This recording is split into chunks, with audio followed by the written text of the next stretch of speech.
Alrighty, well, I guess we can go ahead and get started here. For some reason, the thumbnail and description of our stream today, and nothing is updating from my last stream. So no, we are not live building in Lunawood. Sorry to say, we are talking about mods today for Take2Podcast. So yeah, so I'm joined as always by my compadre in action here, Mr. S. Stanwolf. What's up, buddy? What's up? What's up? And then also as the thumbnail that no one can see because it hasn't updated yet, we also are joined by an amazing special guest today who has a wealth of knowledge on the mods, Mr. Because Race Car. What's up, buddy? Thank you. And for the record and all the viewers out there, I am indeed an actual car. He is a real life car that can talk. He's like Herbie the Love Bug, except he has more personality. So that's what we're gonna go with there. But yeah, hopefully everyone's having a great That's a good one. way of putting it. Let us know if we need to change any sounds, anything like that. If something's too loud, actually, I see it already. The music is too loud. Bam, nail it, professionals. But and yes. normally, you know, somebody will say, "Oh, S-Dan's too loud." Right. Yeah, I'm waiting for it. Shut up.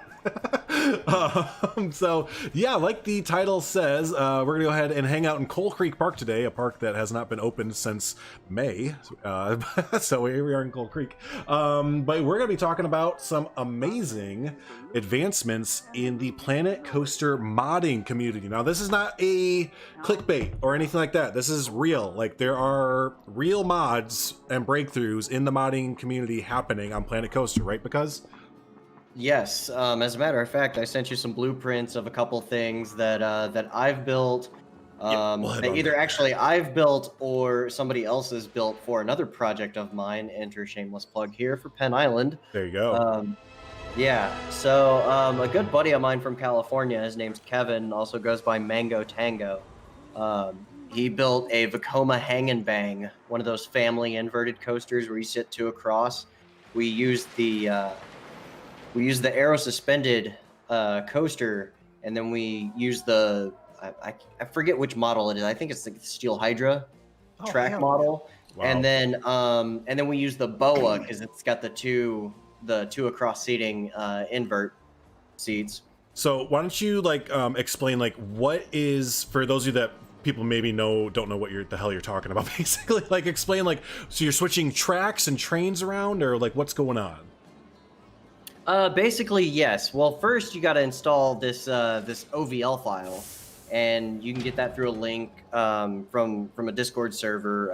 Actually, I got it pulled up right here. It's called Evan's Planko Modding Extravaganza. I can actually post an invite link to that server if you guys don't mind. Yep, go ahead. Let me here. I'll add the click that.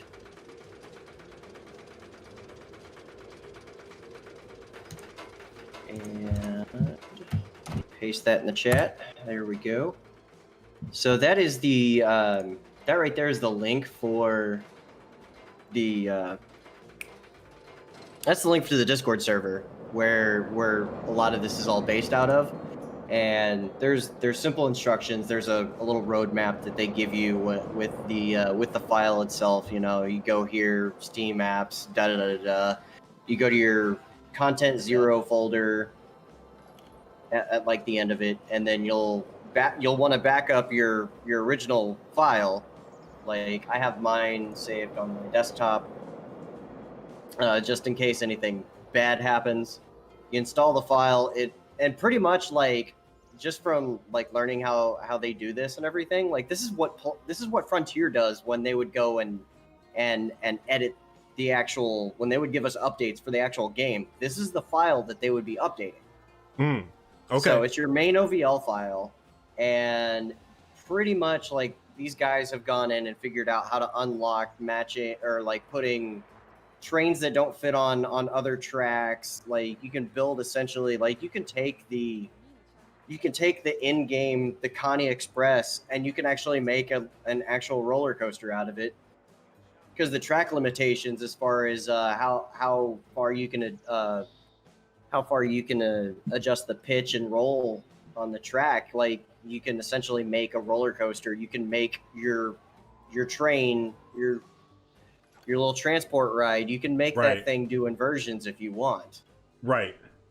So, And and this is basically kind of the beginning. I mean, this is like a start kind of thing. This isn't like an end game or anything, right? Like we're no, where we're at right now, this is actually like real early on because this is actually only the second version of the mod. Actually, if you pull up my go-kart track that I sent you, the first version of the mod with the go-kart track, you could only make roll inversions with the go-kart track. Now with the second version, you can actually do full-blown loops where you can invert it on the y-axis instead of just the X. Yeah, and of course it is painted orange for childhood reasons. If anybody, I mean, have to Hot Wheels, right? oh, So. of course.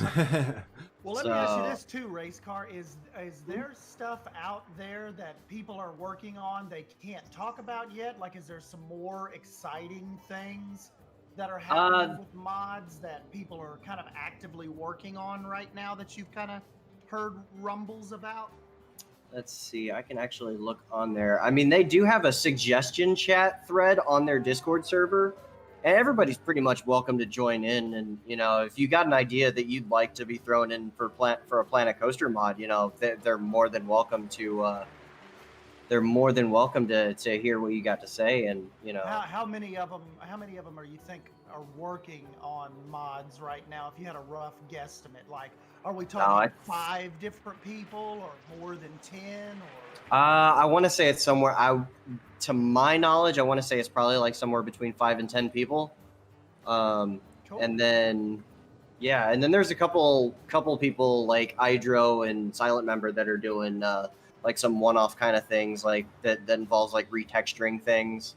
Right, So, and that's involves like retexturing things. as much as I absolutely this stuff is just crazy. Like this stuff is like getting the go-karts to do this. As much as I love this stuff, like the Hydro and Silent Member stuff is kind of what really, for me, got me to come back to the game, because their stuff is crazy. Basically, like they're making stuff invisible. They're putting in their own custom like 3D textures and stuff.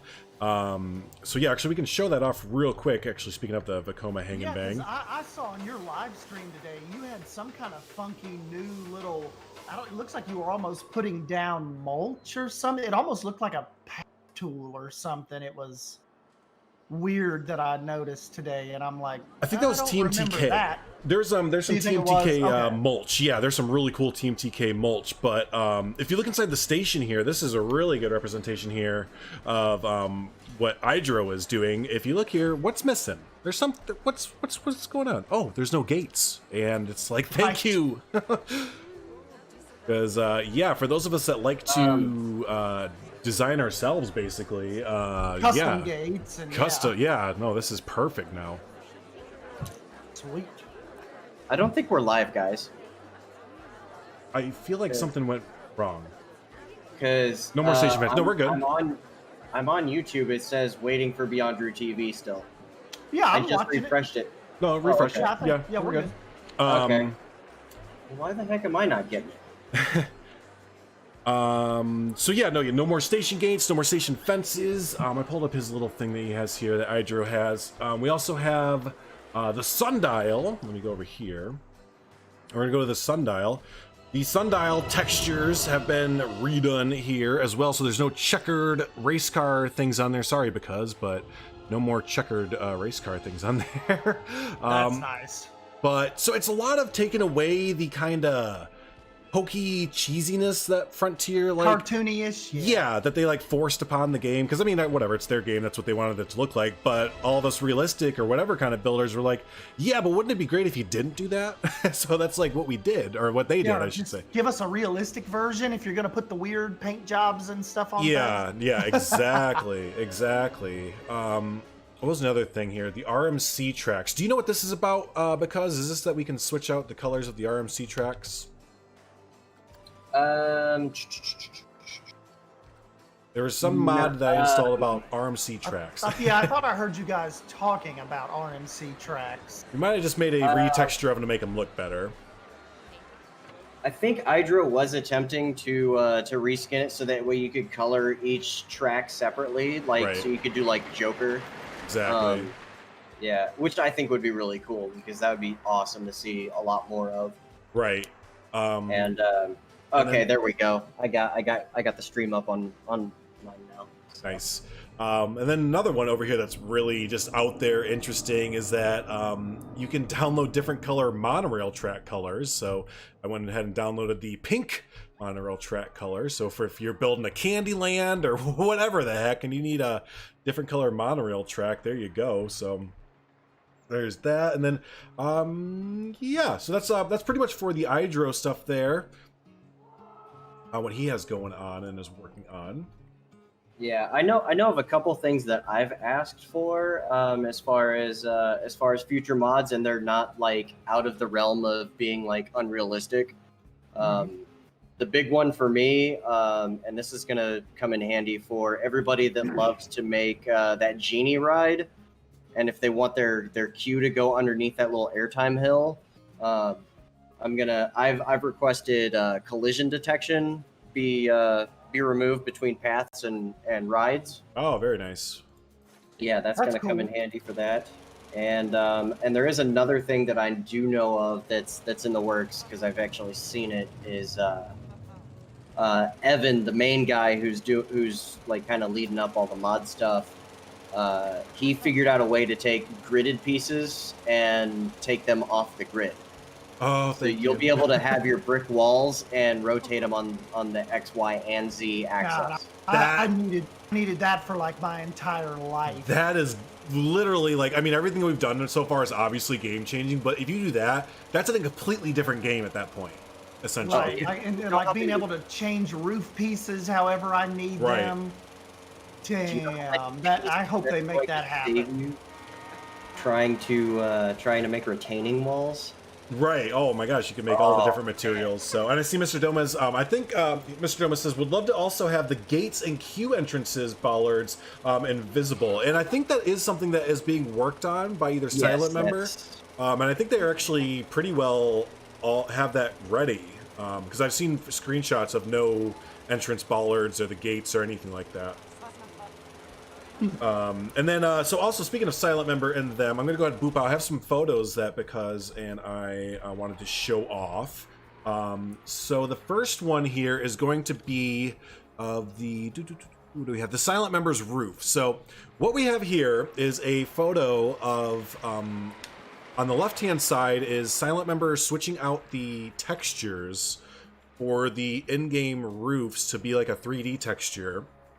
And all of those shingles are all recolorable in different ways. Yes, look how much like better, like weathered. Yep. They look, you know. Right, and this isn't TMTK. This is full on like as far as I know, I might be misspeaking a little bit, but this is switching out the textures that we already have and replacing them with something way better, basically. So that, and he's working on a bunch of other stuff too. I didn't know Silent Member was so into modding, but I'm glad that he is, because yeah, he's working on that. And he made I don't have a picture of it, but it is in the Bro Nation Discord. He made the outside world all invisible as well. So if you wanted to make like an ocean biome or something like that, you could kind of do that. So he's just like trying to make everything invisible, all the things invisible. Yeah. The only problem with that one is you can't get rid of the trees that are off the editable terrain. So, but I mean, it's a start, and I mean that's kind of where we were at with version 1, and now we're in version 2. So yeah, and that's the big thing, is we're definitely at the start. It's on its way. It's not too far out either. But yeah, it's really exciting stuff there. If this is just like the first version. So speaking of or second version, excuse me. But speaking of the next thing, the awesome show off here, where is there it is the Connie Express here. Now I'm gonna let that sit there and see if anyone can kind of see like what's different, huh? Oh, hey. I love this one. I love this one. Look at all those custom images and texts and all that fun stuff. So yeah, this is by Hydro, right? Hydro did this? Yes, Hydro did this one. Yeah. And there's a very special reason why I'm excited for this one. is because my park, Penn Island, is about to have its own custom train done, something similar. So, I mean, yeah. Now, does it sound like, from what you understand, that because he has to make those special, do you think it'll ever get to the point where we'll just be able to edit it ourselves willy-nilly, or? That I'm not even sure. And I mean, that's going to come down to, you know, how well the user, how tech savvy they are with this kind of stuff as well. Right. And I think they would actually have to come up with some kind of software for, you know, to make it user friendly to be able to do something like this. Right. So there is that. Was that the last thing here? Yes, I believe it was. Yes. So cool. But yeah, no, so that is kind of like the quick little like overview of modding right now on Planet Coaster. Again, the big things are getting rid of textures. Like, for a lot of people have been asking, like, for the paths. So, like, can we get rid of, you know, the barriers on paths that are elevated? And it looks like we might be able to do that eventually with, like, the direction that we're going. So And, you know, I'm kind of just looking around on here because I haven't even checked the TMTK in probably almost a year, and there are some incredible looking pieces that have popped up on there. oh yeah, again, speaking of Hydro, like, he's made so many amazing things that, yeah, he is kind of the reason that I'm mainly back in the game, to be honest with you. Mr. Domas asked, if you had one wish for Planco Planet Zoo mods, what would it be? That's a good question. Fix pathing. Planet Zoo's foliage brought over to Planet Coaster. That would be tight. Probably. That I did throw that one up in the modding Discord, and they didn't say it wasn't impossible, so we could possibly see. Yeah, and to take it on a larger scale, I guess if I had one modding wish, it would be to combine both games. So like you could build a Busch Gardens or a, you know, that'd probably be my biggest out of left field wish. But you know, it's funny, Drew and I were talking about that a couple days ago about how like so many pieces would be useful in Zoo, but there are no repeating pieces, are there? I'm pretty sure there's not one piece that was in Planet Coaster that made its way into Planet Zoo, right? Right. Nothing made it. Like there's no lamp, there's no bush. Everything is completely new in Zoo. Now, right? Exactly. It was a completely fresh take on, you know, a similar concept kind of thing. It took Mr. Domez the initiative to bring over our favorite piece from Planet Coaster, right? Or at least his angry cousin version of it. Exactly, right. And then speaking of TMTK and modding and stuff, it was either you or someone else I saw mention that there's possibility of lifting up the TMTK limitations as well, right? Yes, that's also something that's being in development. I want to say Distance is working on that. Another really awesome TMTK creator. And basically, what that means is they won't have the 8 meters cubed limitations.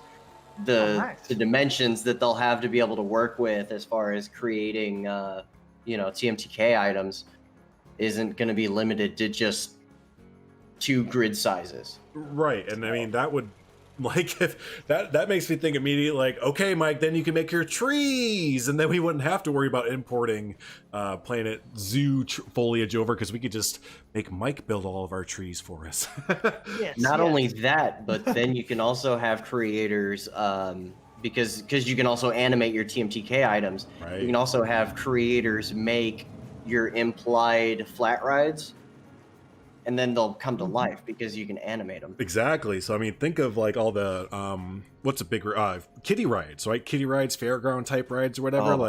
Finally get those in and stuff. So that was gonna be my next question. Is animating is awesome, but do you think, or has that been mentioned at all, of actually getting rides like in here working for guests to use? Is someone going to be able to like custom make us working flat rides, you know? Unfortunately, that's one of those that's kind of like further on down the road kind Yeah. of things. I mean, but it did happen with RCT3. I'm optimistic that it can possibly happen with Planet Coaster. You know, like I know there's a group of guys that are working on trying to come up with custom trains so that you can actually like model your own train and have that imported. Sure. I know Hydro, you've seen the photos of it. Hydro's actually been working on modeling a B&M sit-down train to import for when that day comes. So. Right. Yeah. It was funny. He even put on there that someone asked, like, when is that going to come into Planet Coaster? He's like, when Planet Coaster runs Unreal 5. It's like, oh, okay. Burn. Because I mean, no, like, I know we keep bringing him up. We haven't really like talked about him much, but yeah, Hydro is just an amazing community member who also has like, I don't know his exact background, but he has to have modeling and Blender and all that crazy stuff. He has to work in the industry of some sort. And yeah, he's just been like, Estienne was talking about earlier with Team TK.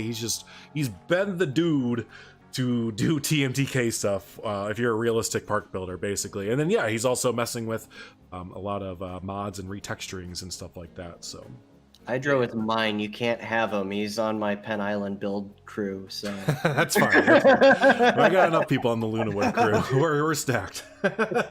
So you know, that's really exciting news. Like, and again, like I was going to mention, even if we don't get like rides that peeps can actually use, because I know that is a big ask. Like that's a really big ask. Most of us don't even play with guests in our park anymore, so it's not that big a deal if we just have animated flat rides and stuff, I suppose. So but yeah, let's go ahead, because if you have any other like details about modding that we skipped over or anything, go ahead and slam them out there. I'm going to start to lay out some of Hydro's and just actually a lot of others really good Team TK pieces that have gotten me playing the game again here. Let's see. I don't think we talked too much about like the changes made to the actual coaster builder itself. Okay. If you want to open up like one of the RMCs real quick, like you're gonna attempt to build one. Oh, okay. Like build one from scratch. Yeah. Oh, I think I did download this new texture here. Did I? No, I didn't. Never mind. I thought it. Oh yeah, Hydro did come up with a way to remove the Steel Vengeance logo off of the trains there. So essentially, you're left with a big dome on the front of your trains there. But so go into you'll see in the. Oh, that's right. You don't have the don't have the actual main OVL. Ah, crap! I can't show it off. I asked if I needed to download anything. Oh, I shouldn't.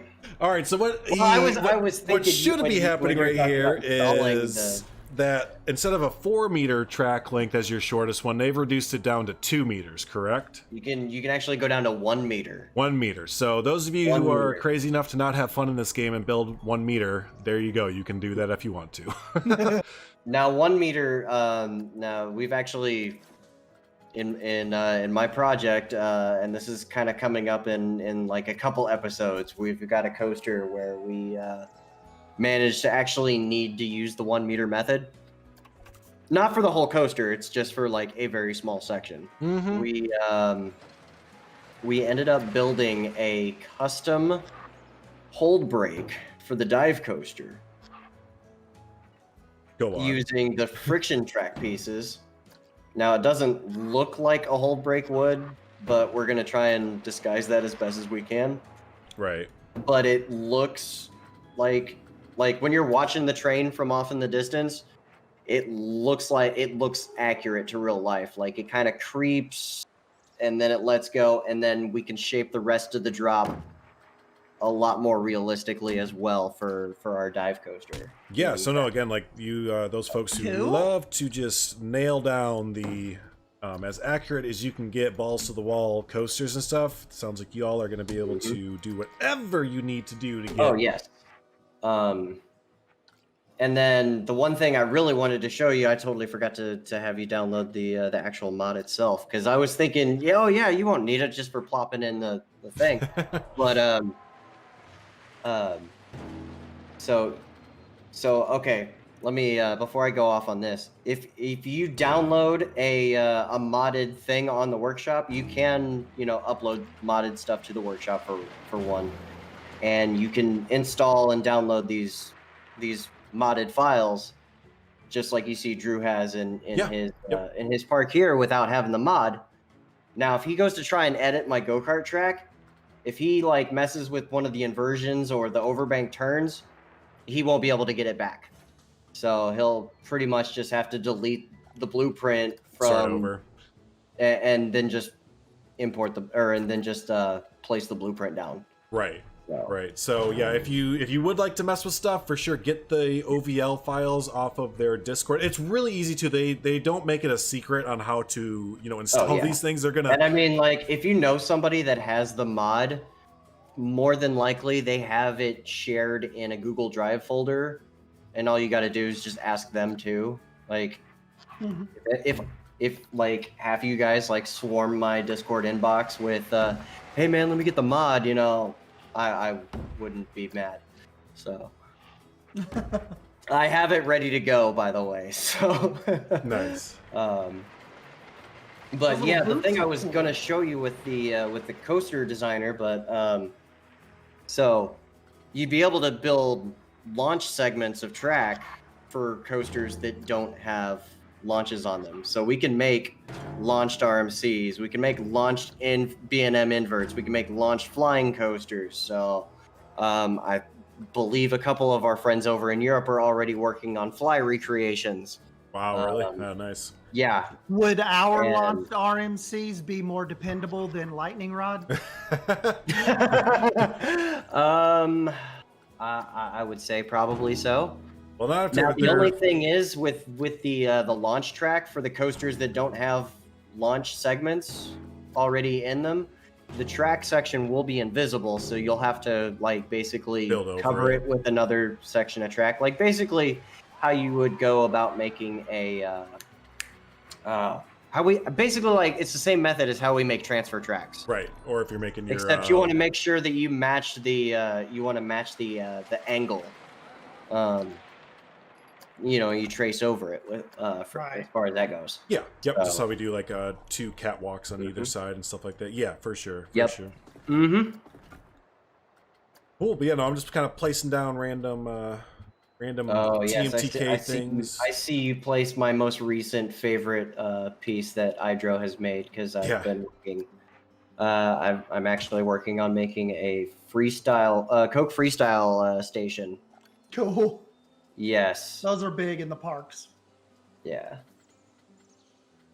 So I've got one episode of Penn Island to edit, and then the next one's actually going to feature the Coke freestyle station, and then I'll post it up on the workshop for everybody to download and enjoy. I will happily use the heck out of it. So do you still have guys actively helping you, Drew, in Lunawood? Like HPK, like where are those guys? Are they still around and helping? Yeah, you're the only one.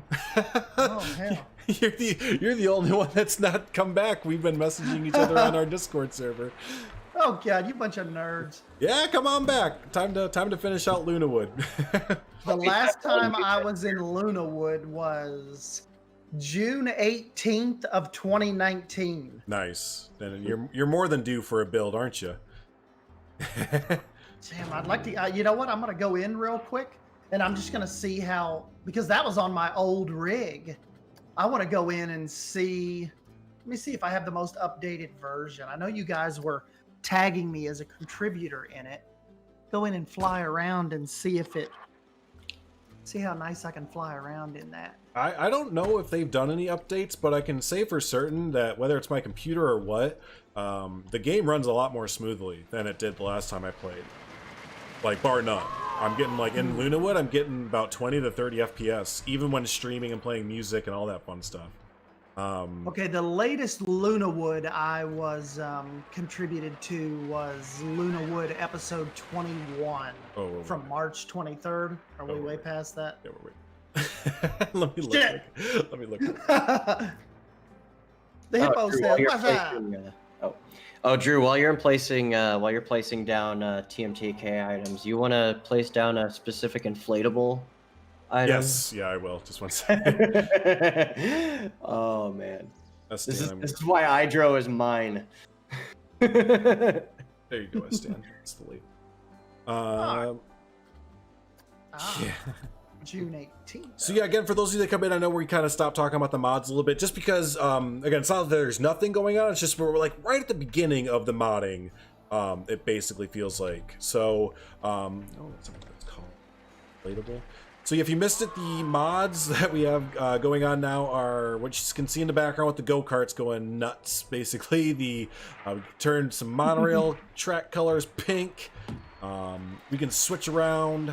There it is. There's the best Team TK item ever. Woof. I love this thing. Yeah, we can switch around a bunch of cars, trains to different kind of model tracks and stuff, so you can get the most realistic kind of,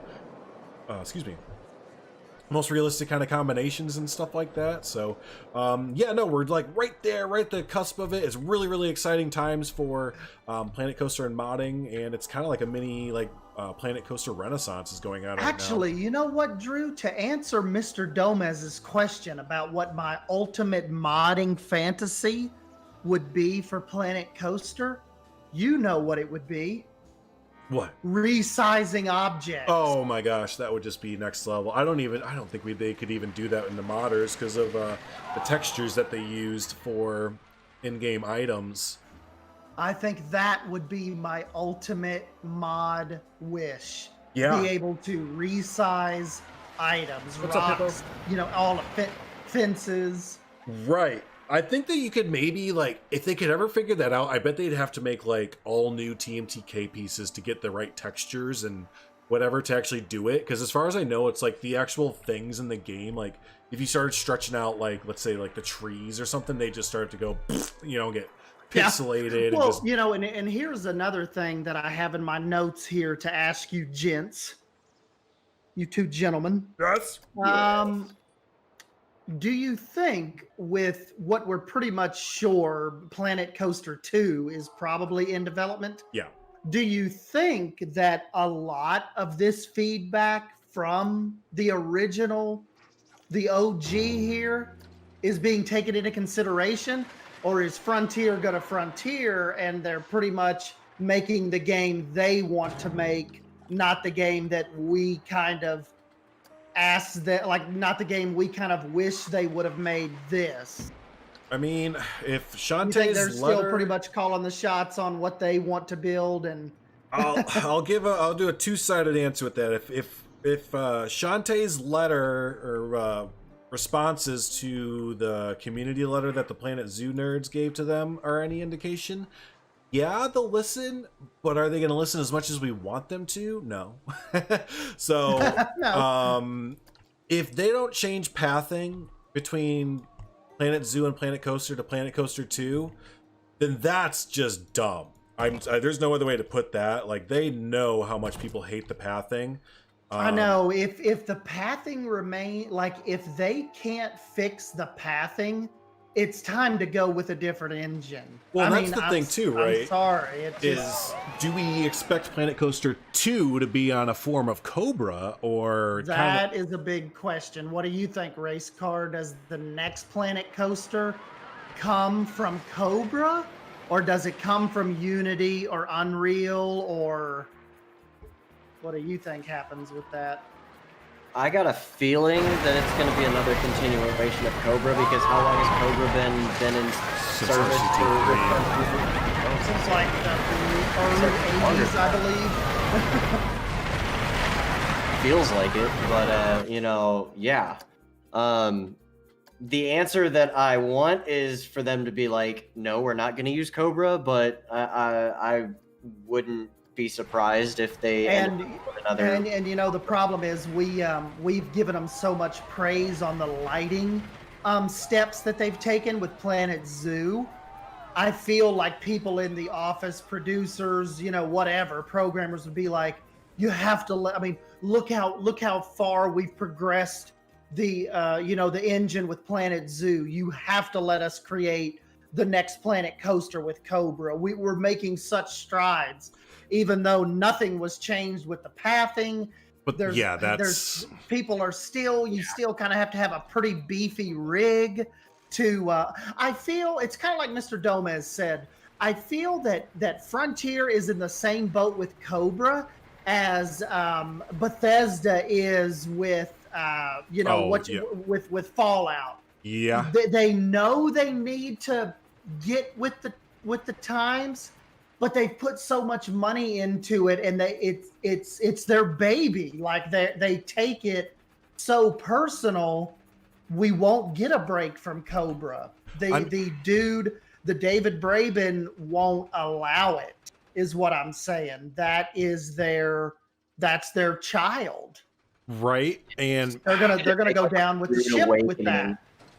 I guess to play devil's advocate as the counter argument to it is like, they can't keep looking at how Planet Coaster gets this, same thing. Planet Coaster gets this big surge and people playing it and then dies off right away. Same thing with Planet Zoo. Bunch of people out the gate are all hyped and ready to play it, and then a month or two into it, we're down to 3,000 players. All of them are playing it. They're like, the Game It Out dude's getting like 10 million views, but it's like for 2 months. And then it dies. The Planet series are such flavor of the month to the masses. Right. And that it only captures the hardcore like us, and right. we're the 3,000, we're the 2,500 left that make up the player base for 2 years. Well, yeah, and I think a lot of that has to come down to they gotta face facts. It's your engine and everything, but you gotta face facts. Your engine isn't cutting it when it comes to holding the attention of the masses. And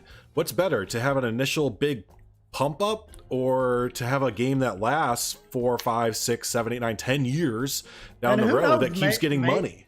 Maybe that's kind of their strategy, like just to pop and then die off. Pop them out, support them for a year, 2 years at the most, and then it's time to move on. But reading into their financials and stuff, and of course I'm guessing that COVID has totally thrown a wrench into this, but they were getting to the point where they wanted to release a new title every 12 months. Mm-hmm. Mm-hmm. Yeah. Every year they wanted a new game out. Which for us as simulation gamers and everything like that worries the hell out of me, especially with the direction that they've been going with the F1 racing and the Lego games. And, it's not bad as a company to diversify, right? That's 100% do what you got to do to make money. But it kind of feels like we could get left behind. You know what I mean? Like they started with their passion with Coaster and Zoo, but now they're seeing like, okay, but we can get a bunch of money from Universal by doing Jurassic games, and Formula One just dumped a bunch of money at us to do these F1 games every single year. And then they did the really weird little blob guy that has like arms and shit growing out of his head. Again, it's like, what? Diversifying is fine, but baby, what is you doing? Yeah, it's kind of like, but I kind of see the direction this is going, and Bluefin kind of brought a little bit of it up. They might become a bit of an EA kind of thing, where they start spreading themselves all over the place, and it's like, well, what are you really focusing on now? You have all these different teams. I don't know. I just hope that, they started out so strong. We were so passionate about these games because, they overall really are really, really good. It would just stink to see them kind of go by the wayside to chase the big flashy things, I guess. Micah said, and now is when we move to Prehistoric Kingdom. You're not wrong. You're not wrong. Oh, Drew, they wrote me back today. Oh, after you messaged them? Yeah. Yeah, the person said, hey, Dan, I figured that's what we can call you. Dan reads a bit odd here. We don't currently have anything ready that can be played. We're very much still in the middle of all sorts of systems. As we get closer to having a build that's properly playable, which we're comfortable sharing, we'll be reaching out to you so that you can have a play with it. So you'll hear from us as soon as we're ready. Hope that clears it up. Let us know if you've got any other questions or anything we can help with. There you go. So yeah, hopefully they were saying Q1, I think, was when they were talking about an alpha release come out. Like early alpha. So hopefully they will keep in touch. And then I told him, I said, guys, I'm sorry. That was totally my fault. I was recommended a Swerve live stream last week, but that I didn't realize it was from 2019 because YouTube just recommended it to me. But I said, absolutely. Whenever you guys are ready to show off a stable build, just give me a shout and I'll jump in. So there you go. But yeah, things like that can kind of push the envelope with Frontier, you know, with little studios like that bringing along Prehistoric Kingdoms. And remember, Drew like told one of the guys, he's like, you all don't have any interest in a theme park builder, do you? And they just kind of laughed. But I'm like, we're but for not real, joking. do you though? Yeah, but really. Because I mean, you gotta think of it. I mean, the only reason that we really got a game like Planet Coaster is because RCT World just was just so terrible, and Atari is just the worst. So Frontier was like, okay, we'll do it ourselves. You know, the weird thing is, and Mr. Gomez may remember this, or Race Car may even remember, but I swear to you guys, I had a version of RollerCoaster Tycoon World Beta that actually did not look that bad. Like, I think I still have 1 or 2 screenshots of it before the terribleness happened. And that was just a shame how all that went down. And then like a month later, we get the Planet Coaster trailer dropped on us. What was that in like around Christmas of 2015? Something. They dropped that trailer, I believe, or 2014, and I remember like almost tearing up. Like I remember I was watching it in bed, and I was like, "What the hell is Planet Coaster?" And I pulled up the trailer, and it was the little guy. You know, he was sitting there under the tree, and he was like had his little stick, and a couple things started plopping around him, and I was like, "What the hell?" Right. And the rest was history. The RollerCoaster Tycoon World got left in the dustbin of history, and we were presented with Planet Coaster. Mr. Doma says Prehistoric Kingdom looks fun and all, but dinosaurs are just kind of meh, and that's how I feel about Planet Zoo and their animals. Like, I mean, I've mentioned that a few times. Mass Bandit told me that too. He's like, I mean, Prehistoric Kingdom looks okay, but meh, dinosaurs. And like, I'm kind of the same way. Like, sorry, Dino Nerds. I know we have a few of them that follow our channels and stuff, but at my core, like, and I mentioned this a lot, I'm a builder. So if I see another game that comes out that has an amazing building system to it, I'm all about it. I don't care if you're building on the moon or if whatever. You know, and that's what I was trying. That's what I was telling John. I'm like, but man, the thing is, Prehistoric Kingdom looks like it's Planet Zoo just with resizable objects. So, and hopefully a management system, because like I always mention it, the but building like may be there. I always mention, like, I originally was a management tycoon player going into Planet. That's why I was excited about Planet Coaster, because they lied. I mean, whatever they did about their management, saying it was gonna be Simulation Evolved, and then I got it and I was like, no, it's not. You guys are that's not it at all. And then I started becoming like a sandbox like kind of player, and that's what we've all kind of become. You know, we've all become like sandbox Lego players. You know, we're just.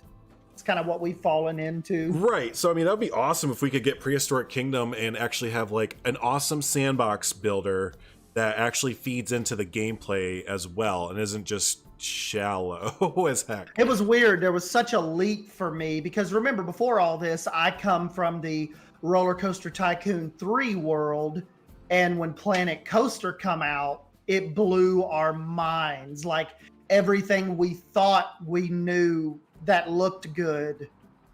I mean, and you know, and that's kind of how Planet Zoo was, just on a hairline level as far as the lighting goes and the textures. It wasn't, you know, it wasn't quite a big of leap, but, and that'll probably bring us into our reshade conversation. But man, Drew, I mean, honestly, when I played Planet Zoo hardcore, it's hard to go back into Planet Coaster now and look at this lighting. Yeah, and I have actually, that's why I need you to get me set up on a good reshade package. And there are what you're looking at now, I have it on right now. This is a reshade. Well, I kind of messed with it a little bit, but this is from the Bro Nation from Misty's, I believe, or is it Mango Tango? It's one of them. But yeah, they have their preset all set up on there, so you just download it and put it in. And I gotta say, like, obviously it's not as crisp and clean as the Planet Zoo lighting package and all that fun stuff, but reshade can do a hell of a difference for your gameplay. I mean, I posted pictures today from So, oh god, autosave's going off. Pause the game. And yeah, no, it looks amazing with that. And I know what you're saying. It is really hard to kind of go from one to the other, because you go from Planet Zoo to Planet Coaster, and you're like, oh god, what happened? right. It's just like it's like somebody's like sucked out all of the like the contrast out of Planet Coaster. Like when you flip back, you're just like, oh damn, what happened? It's like a stripped out version of the Planet universe, you know. And again, that's almost just like a faded version. And that's just a testament to Hydro, and because giving us this information about mods and everything like that. That's just a testament to all the amazing new items that are in the game and the new playability to really start to bring back so many old or people that have been on playing Planet Zoo that played Planet Coaster, and maybe we're kind of like, yeah, Planet Zoo is nice, but I just miss something about Planet Zoo just is off for me. It's just I'm not getting that same hit. Man, and I'm telling you, Big Race Car's little buddy Darren over on their Discord just randomly sent me a message and said, "Hey man, I remember you were working on a water park a year or two ago. Is there any way you could upload that to the workshop? I think there's some things in it I could use or I want to look at." And so I had to load up Planet Coaster and get back in it. And when I was in there, I was like, man, I kind of miss this.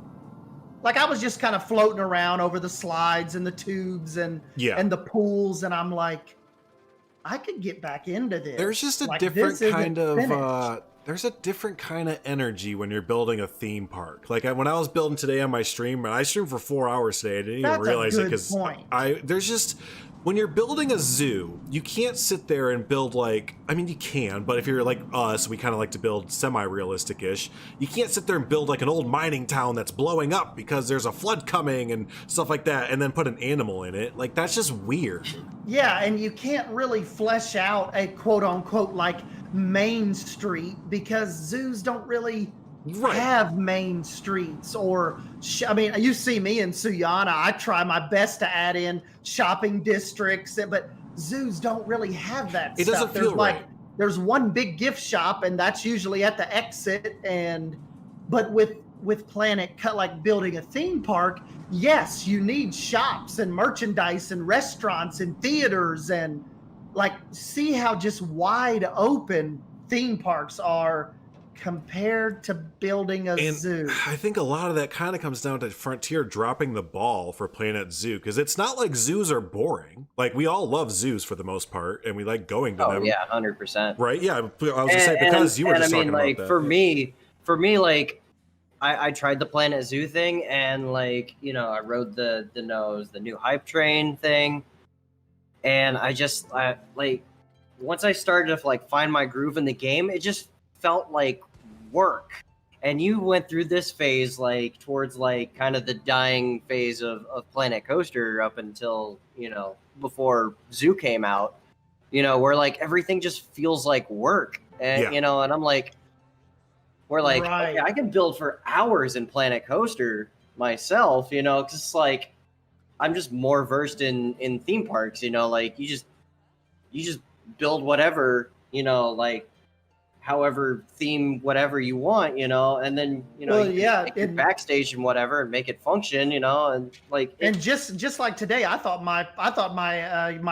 was gonna reset my YouTube because Drew was streaming for so long, because I checked it at work and it was like 3.5 hours later and it said Beyond Drew's still live, and I was like, what the hell? He's been streaming for like 4 hours. I did. I streamed for 4.5 hours today, and I didn't even mean to. It's just, it's just kind of makes me want to jump in and like start a new park or something, or like I said, jump in and do continue with the water park or something. Right. Actually, this is a project that I did over the summer. I did a recreation of Dueling Dragons from Islands of Adventure. I didn't build a station. All I did was the coasters and the supports. So realistic coaster. I want to see what somebody like S. Dan Wolf, who's very much well known for doing like fantasy builds, I want to see what kind of station he could do with that. I think that'd be really fun. Well, and Drew, is your engagement still here with Planet Coaster, or no? I mean, like, is it? Or well, the like, community, yeah. No, we still have the same community members. The views are a little bit down. That's fine. Yeah, I mean, it's a 5-year-old. Right, but as far as title. like the community goes, I mean, no, they're awesome. Domez was there earlier. Micah was there earlier. Yeah, pretty much all the thing. There are so many people like Mr. Domez and them that just didn't make the Planet Zoo jump, right, and still appreciate fun Planet Coaster builds. That's what kind of attracts me to come back to it, because there's still such a cool community that just wants to see cool theme park builds. Right. Like, that's intriguing to me than just kind of, chasing they're next thing. hard. Yeah. Like chasing new games.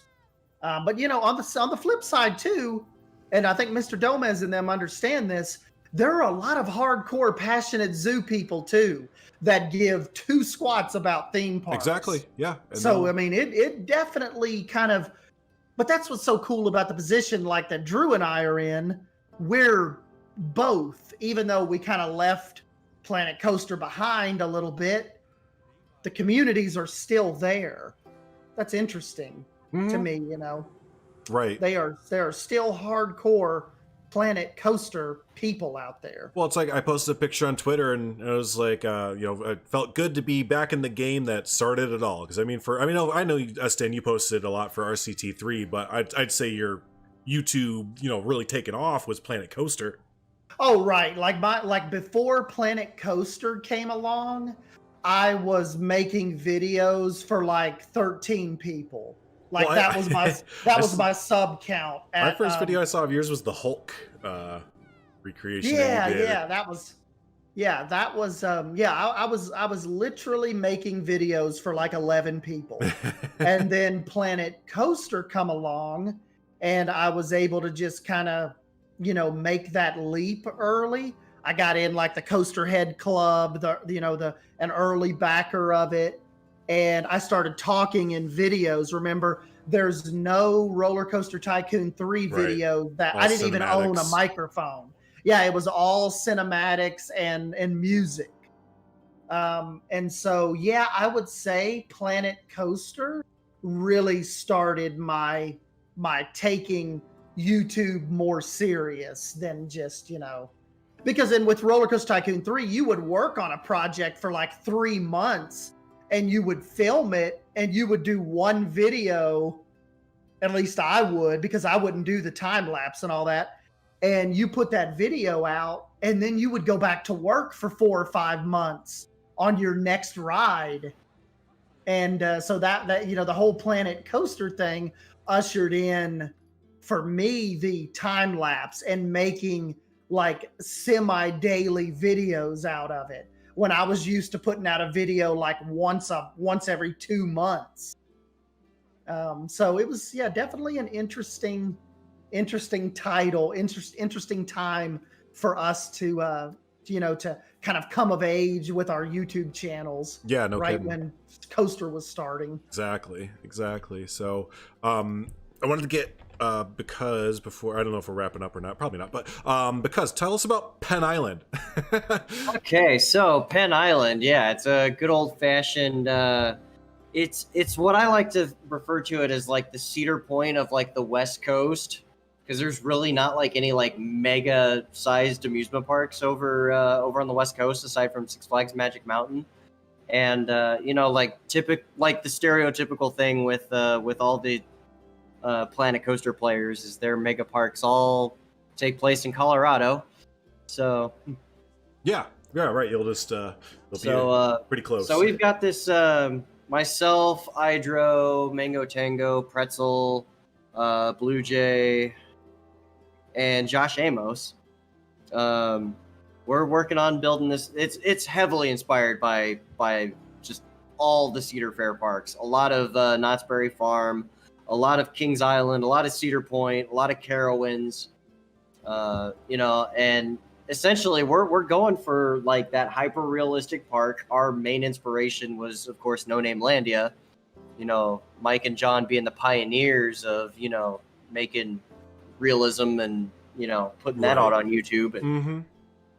And they were even talking about, remember John was saying a couple days ago, him and Mike may have something they're planning, didn't he, Drew? Or was he they're alluding to going back to Coaster? Yep, they are talking. Well, and John he's doing a Christmas project right now. He just finished out his RMC today, so they are both definitely feeling the Planet Coaster bug, the Planet Coaster itch. That's what I was saying earlier. It's like a mini Planet Coaster renaissance here, because you see I'm coming back. Estan is coming back. Race Car never left, but I never left. No, but you got Jason Train. I feel like I got a good jump ahead of some people now.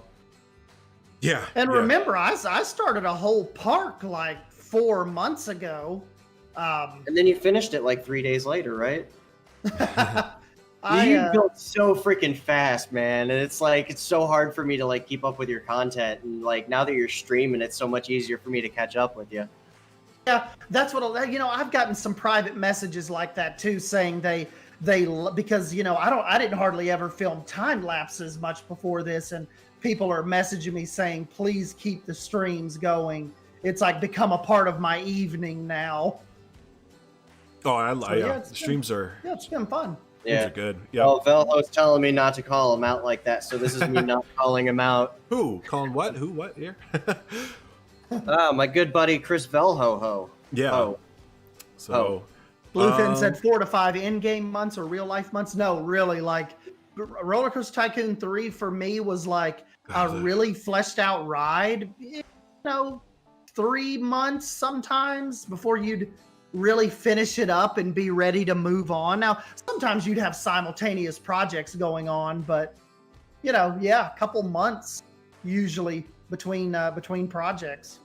Whereas Planet Coaster, I built, like almost half of Disney World in like a month. Yeah, right. Well, yeah, for those of you that didn't play RCT3, the builder in RollerCoaster Tycoon 3 is not as free as the builder, and you were gridded all the time. Yeah, that took some stacking and some imagination. And well, it's funny because you hear awesome community members like Linda and Heather G and all these others who was like, man, how do you all just pump out these builds, and where do you get your inspiration from? And it's like, well, you got to remember, a lot of us have been messing around since RollerCoaster Tycoon 2, even doing these kind of things, and then we've evolved with these games as they've kind of come out. A lot of these people, they only came to the Planet series because of Zoo Tycoon back in the day, but they always played Sims. Like, they're big Sims players, and in the meantime, like, I played the Sims as well growing up, but my main thing was, again, RollerCoaster Tycoon series, or Jurassic World Operation Genesis, or just all these other like building type games.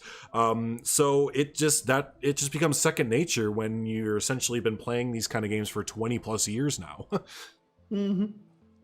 Yeah, we got a little bit of a head start. That's exactly right. We got about a 20-year head start into designing different games and stuff. And I mean, even some of the zoo nerds too, like that's why they can pop off these amazing looking habitats while we sit here and kind of rattle off that, I can't build anything in Zoo. But it's like they've been playing Zoo Tycoon and Zoo Tycoon 2 and Zoo Safari games and stuff for 20 years. And remember, Zoo Tycoon 2 apparently had a masterful modding community. Well, that's where Eben and all of them came from.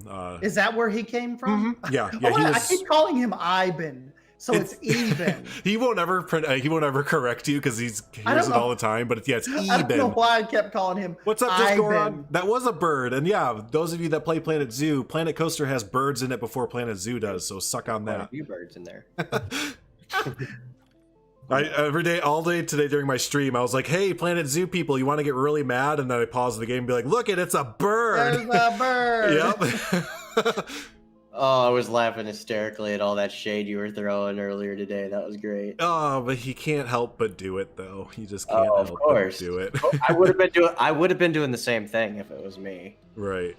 So, but yeah, no, so because do you have any other modding things you want to talk about? Anything you're like excited for down the pipeline, or what you hope to see, or just any other last thoughts about modding in Planet Coaster?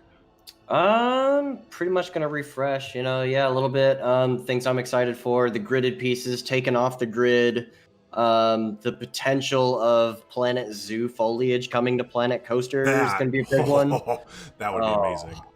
Oh, yes. And just like more of the simple remove collision, so I can make my. Actually, I think I sent you a screenshot of my genie ride for Penn Island. You did, yeah, and actually pull that up. Basically, this would be functional. How long have you worked on Penn Island race car? When did it start? This current iteration, our first episode went live on YouTube this past February. Okay. And it's come a long way. We're only 4 episodes deep as far as what's on YouTube. Episode 5, I'm slowly acquiring audio and video files from my other team members, but that's in the works for being edited. So here, hopefully in the next week or so, we'll have episode 5 out. And just to clarify, all of these episodes are on your channel, correct? There is a playlist on my channel, but episodes 1 and 4 and soon to be 5 are going to be on my channel. But you can go to my channel, you'll find episode 1, you'll find the playlist, you can watch all 4 episodes. Episodes 2 and 3 are kind of lengthy, so if you got a good 45 minutes each to watch those. Yeah, it's basically a podcast almost, showing off all your all's work and hanging out with you. Oh yeah, and like I said, this is essentially No Name Landia post TMTK. So we're trying to take the inspiration from them and how much realism they put into that park. And now that we have TMTK at our disposal, take it to the next level. So like in the screenshot, you saw the little wait sign. Where that's actually 2 separate pieces. The arrow I can adjust to say what time for each ride. Right. To wait. It's like it's those details like that's that. Yes, that's what puts it over. And like the thing with Penn Island, it is internet humor. This park was made for the internet. It's a meme. It is a meme park. It is hysterical. But not to diminish y'all's build, because again, maybe people don't know all the builders that you mentioned here, like Joshua Amos and you and others and stuff like that. But that's top tier, best of the best in the Planet Coaster community kind of stuff. Oh yeah, and going back to that whole all right, I'm working in a collab kind of scenario. You don't want to be the weakest link, so you're already in a stacked group, trying to not be the weakest link. Yeah, so you're constantly trying to just elevate your builds. Oh yeah. We're all trying to just one up ourselves, and Idro's now at the point where he's all like, I'm cool with just sitting back and just making TMTK stuff. Right. And yes, I'm fine with that too. I was gonna say, yeah, we are all okay with that as well. So he can just keep pumping out what he's been doing, and he'll again. I don't know if he knows it or not, but he is single-handedly bringing back most of the community because of what he's doing. So I don't know how familiar you are with Europa Park and the relationship they have with mock rides. Right. Essentially, Penn Island is that equivalent for all of Idro's TMTK stuff. Yeah, right. It's the showing off ground. Yeah. It's his playing ground for. Nice, I love that. Stuff. It's great, yeah. Perfect. So, but hey, man, we really appreciate you coming. You again, let me show off these blueprints just in case anyone was late or anything. Really appreciate you giving us the blueprints and giving us all the back information. I'm not part of the Evans mod team and all that fun stuff, so you've been informing me and Estan, as you find out stuff. So definitely keep that going on. It's probably is not going to be the last time that we have you on the podcast. As far as talking about modding and all that fun stuff. Glad you guys had me on. This is fun. No, and basically, whenever there is something you think is worthy, or if we see something popping up on the Bro Nation Discord, we will get you back on here. And again, this is just the beginning, right? This feels like it's just the jumping off. Oh point. Yeah. We're still we're still very much in the infantry phases as far as modding goes, and I would like to say that the sky's the limits, but I'm not one of those that's actually doing the mod.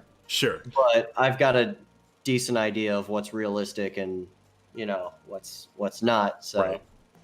But cool, dude. All right. Hey, appreciate you coming on. We are going to finish out our podcast with some Planet Zoo stuff that you don't care about. So, well, hey, right on. So, but no, hey, really appreciate it. Again, everyone, if you haven't already, before you go, make sure to type in the chat, like either post a link to your channel or just type in the chat so people can click on your name head over there. So yeah, everyone, please, especially if you love the cheesy, memey, kind of funny, it's obviously funny humor as well as very tongue-in-cheek. Very tongue-in-cheek. But also love the realistic builds that like No Name Landy and stuff has done. That channel, or because his Pen Island is right up your alley. So do yourselves a favor, go subscribe to his channel, and you will not. Yeah, you'll like it. There you go. So cool. All right, buddy. Alrighty, hey, yep. Appreciate you. And, yep. Glad you can have me, and I'll catch you in the next one. See ya Sunday. Yep. Nice. Yeah, appreciate him coming on and telling us what's what there, because I knew a little bit, but not as much as he does. He's up on it. He's steeped right in the middle of that. So. That was cool. Yeah, no, again, big thanks. And everyone, be sure to go check out his channel there. He's got some good stuff going on. So, but yeah, no, I figured since we're hanging out here, we got our Planet Coaster talk going and everything, we might as well throw a little bit of talks about the Planet Zoo Inevitable, it seems, DLC as well, because the chatter just won't stop. But why should it, I guess, right? Because it just seems like we should be getting a update anytime now, you think? I'm thinking so. We're even kind of hearing a little bit of chatter, like some people might have already been getting emails about, possibly what could be happening. I haven't personally gotten any correspondence at all from Frontier, but yeah, Drew, I mean, I'm thinking we're getting close. Like I said, I wasn't like hard up on getting information Thanksgiving week, but it's still early. What is it? It's only Tuesday.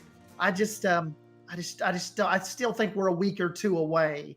Don't you? I mean, obviously I say that and like tomorrow they'll have a big, big announcement, but I still think we're a week or two away. I agree. It doesn't feel like they would do that over a holiday week like that, a major holiday week that is for they're one of their biggest markets there. So yeah, I'm still sticking with my date of December 10th, and we were talking on my stream today, kind of narrowing it down, and I'm gonna put money. No, I'm not. I don't have any money. I'm gonna put my whatever on the line for a harbor pack. I feel like we can get a harbor pack with these like marine type animals coming with it. It just kind of feels like that would be the kind of perfect setup.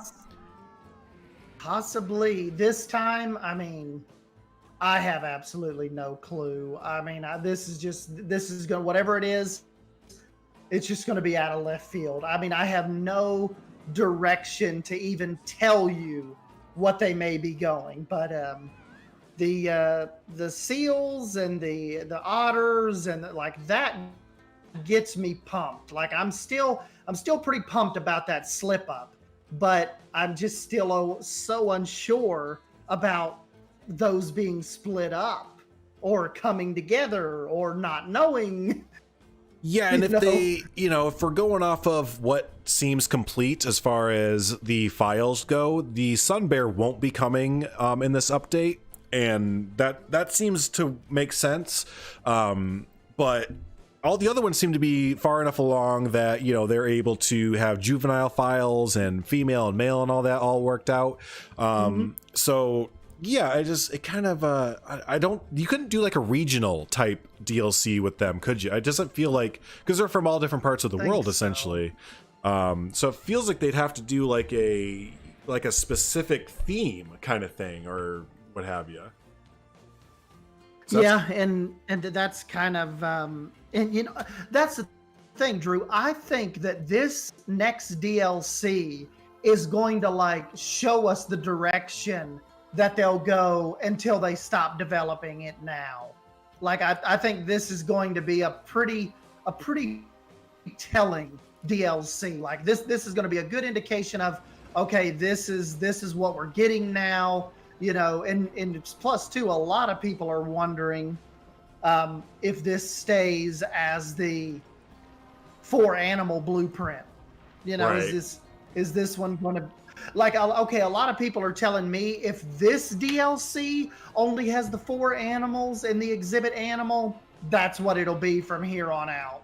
It will not change if that's what this one has. Yeah, So, and that's what I'm hearing. I don't see it changing. I really don't. I think that they're gonna stick with it, and I think it's gonna be a bit to their detriment. Just because, I mean, as exciting as it would be to get aquatic you think animals, they're gonna go down with that ship? Yeah, I that think is the business plan. That's the model. whether or not it's because of resources or time management, that's what they can do within their confines in 3 months. Then I guess so be it. But yeah, that's not going to make a lot of people happy. Yeah, because what is it's like we said, what is the first thing that's always said? Only 4 animals is because we'll have people that'll come back and they'll say, are they still doing DLCs with just 4 animals? Yep. I mean, what that's said every time, is it not? Like, is that not the first question you get? Are the DLCs still 4 animals? I just got a letter. I'm old. I said a letter. I just got an email. I just got a email from someone on Steam asking like, hey, has Planet Zoo released any DLC since the Australia pack? And I was like, nope. Like, is there any rumors? Kinda. You think it's gonna be more than 4 animals? Nope. Okay, I'm done. Thanks. I was like, oh, that's all it took, huh? No, probably not. Right. So yeah, again, as much as and to preface this, for those of you who don't know, the Bro Nation Discord, who is the kind of go-to for realistic building discords and stuff like that, they sent out a official letter to Frontier on the forums over the last week, and it was a very well written out thing. I signed it. I think Stan signed it as well, and as well as a bunch of Mike, John, a whole bunch of people went off and signed on this, and it was like a 20-page document of how to realistically. Right, it was put together so well. Super professional, and yeah, it's realistic ways to improve Planet Zoo now. And you can read over it. It's on the Planet Zoo forums, and you can read over it. And I if they do even a few of those things, you could expect to see people come back to the game, because they're not pointing out things that are crazy, like more educational signs, right. or like Eben's idea of the habitat zones to make themed big habitat things where you can link up a bunch of African animals, and guests will get education boost from being in an area themed to Africa with a bunch of African animals and stuff. So there's a lot of really just cool ideas that aren't hopefully not hard to implement, that we can hopefully see one day. That's what I love about that letter. It was, like you said, it was so much common sense. It was so much like, I actually kind of felt bad reading the letter, because I'm like, why isn't a lot of this happening? Right. Because it was so down to earth and such like a well just calculated letter, Yep. And I'll actually can bring it up here real quick while we're chatting about it. But yeah, that was the main thing. Like they didn't want to put anything in there that would be like, well, we need at least 20 animals every single pack, and it's like, yeah, we need orcas and great white sharks. Yeah, and no, we exactly. need some stingrays. No, it was not like that. This was like this was like some kind of professional firm typed this letter. Like, these guys were on it. Exactly. So here we go. I have it right here. So scroll up to the top. And yeah, the devs have, Shantae and them have commented on it and said like, yep, no, we every week they get together, the community team gets together and sits down with the developers and says, okay guys, this is the top rated or the most talked about post on the forums. This is the biggest on Reddit. on Reddit. These YouTube videos are getting like that brings up to the point. They showed off our podcast with Mike when we were ranting about them not talking to us. They talked. Yeah, because she tweeted us the next morning. Remember? Yeah, she did. I was like, oh shit, did we say anything bad?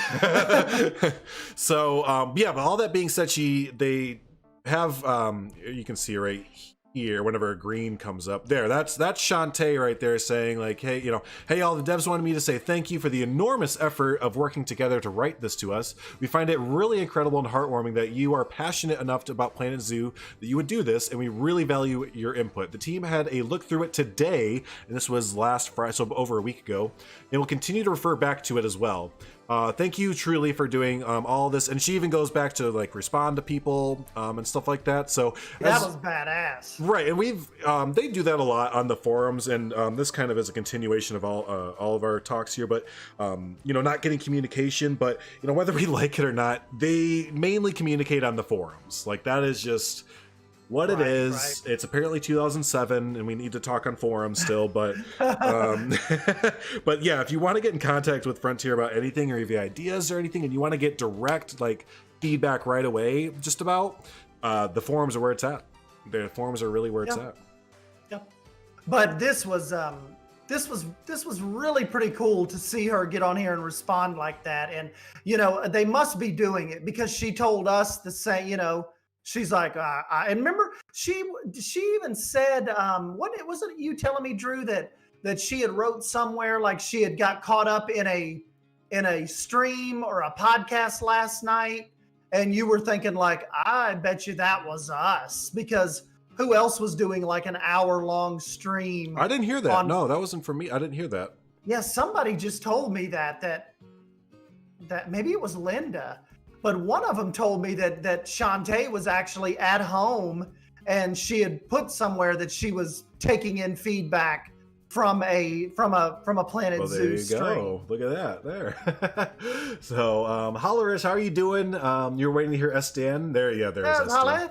That because guy is in chat too. I'd like to see some big game-changing elements come to Planet Zoo. Petting zoos, quality of life things from Planco. Yeah, look, Race Car doesn't even play Planet Zoo, and he knows what it's missing. Right, and he knows.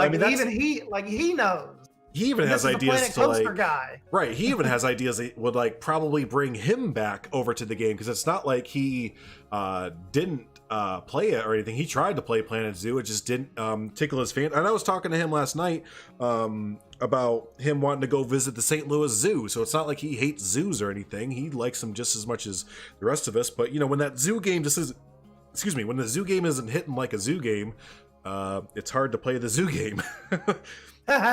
So. Yep. But yeah, so again, this is up on the, I'm just kind of scrolling through so you can just kind of see the amount of effort that was put in here. I mean, just here's some of the bullet points over here. So we have education through science, education through staff, education through decoration, education through habitat zones, Tegicam not being a cheat. I mentioned this on my stream today. I was like, wow, wouldn't it be great if Tegicam was just a feature in game and I didn't have to go hunt down like a staff member and just I could hit a button? Yeah, like can't we just have that? Oh, and one thing, Drew, that you've kind of totally stopped hitting on, we never ended up getting like any kind of cinematic recording camera.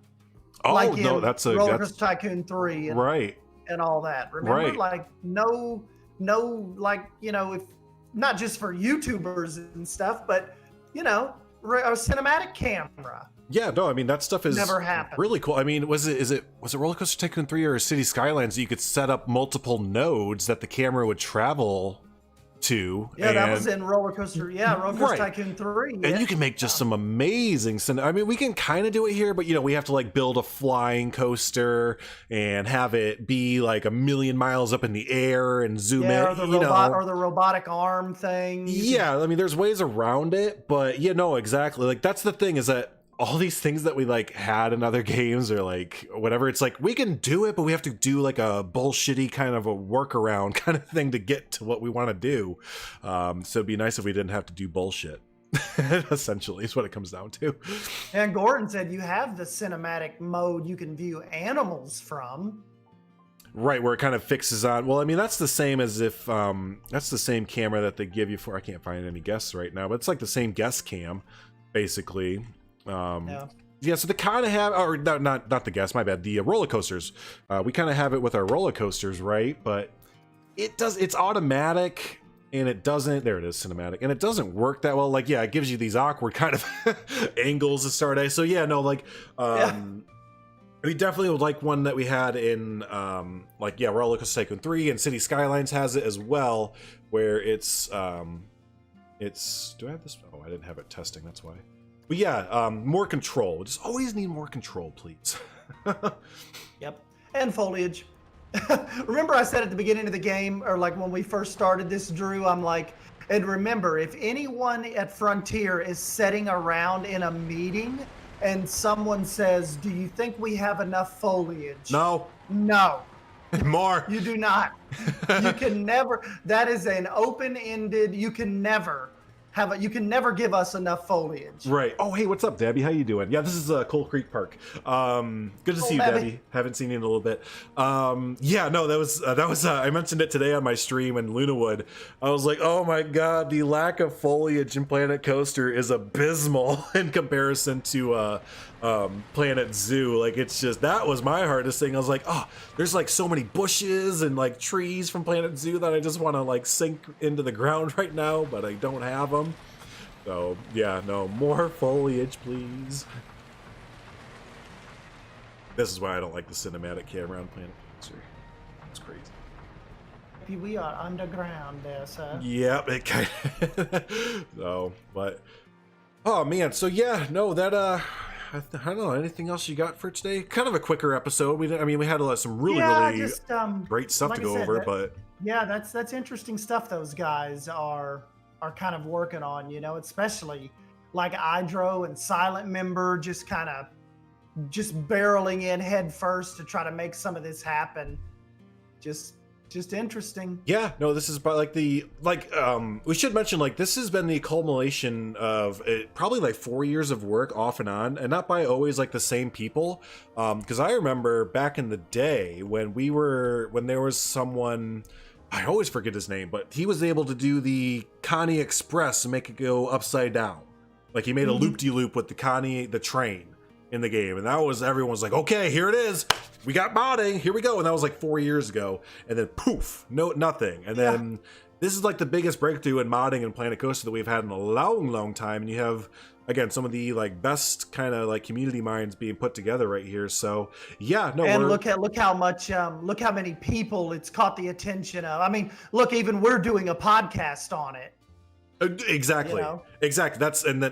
Like, if anyone from Frontier listens to it this far, stop being afraid of modding. It's only going to make your game last longer and make more money. Like, look at City Skylines. Like, I can't believe like that you all didn't look at City Skylines and look at how well modding has done for their game and been like, you know what?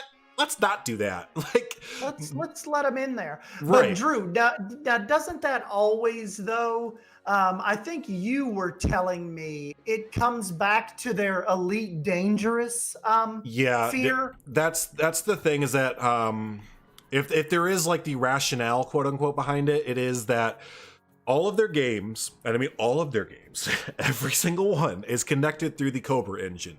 So that includes their baby, their pride and joy, Elite Dangerous. So what I heard is that the fear is that if the Cobra engine gets broken into in Planet Coaster or Planet Zoo or Jurassic World, that then you can kind of open it up in Elite Dangerous as well, and they don't want anybody touching what's going on in there, because that game is always being updated, essentially. Like, they're always tweaking stuff going on there, and they have a lot of secrets and stuff. So that's what I've always heard, but at a certain point it kind of becomes, well, why don't you make Elite Dangerous is more like safe? I don't know, like, if you're that worried about people breaking into it and stuff, like, make Elite Dangerous hard to get into and give us modding for the other. Again, I'm not a developer, I don't know shit about shit, but it just kind of seems after a moment or after a certain amount of time, it's like, you know, Logic called, it wants to know what you're doing. Drew, so I don't know shit about shit. I just know that this seems weird, and right. modding is in all kinds of other games. That's the like it's not common in first person shooters. It's not common in like, you know, action adventure games. The games that need like, and it's almost like a need for modding are these kind of games. These games, that's why, again, we mentioned earlier, but that's why Planet Coaster and Planet Zoo just the bed right out the gate, right? Because I mean, you release the game, people are excited for it, yay, new thing, and then it's like, all right, I did everything. Now what? Oh, well, you have to wait 3 months. And you know, that's why you've got the numbers that are playing. As a matter of fact, hold on, Drew. I'm going to go to SteamDB. Planet Coaster SteamDB. There you go. Let's see if this number surprises you.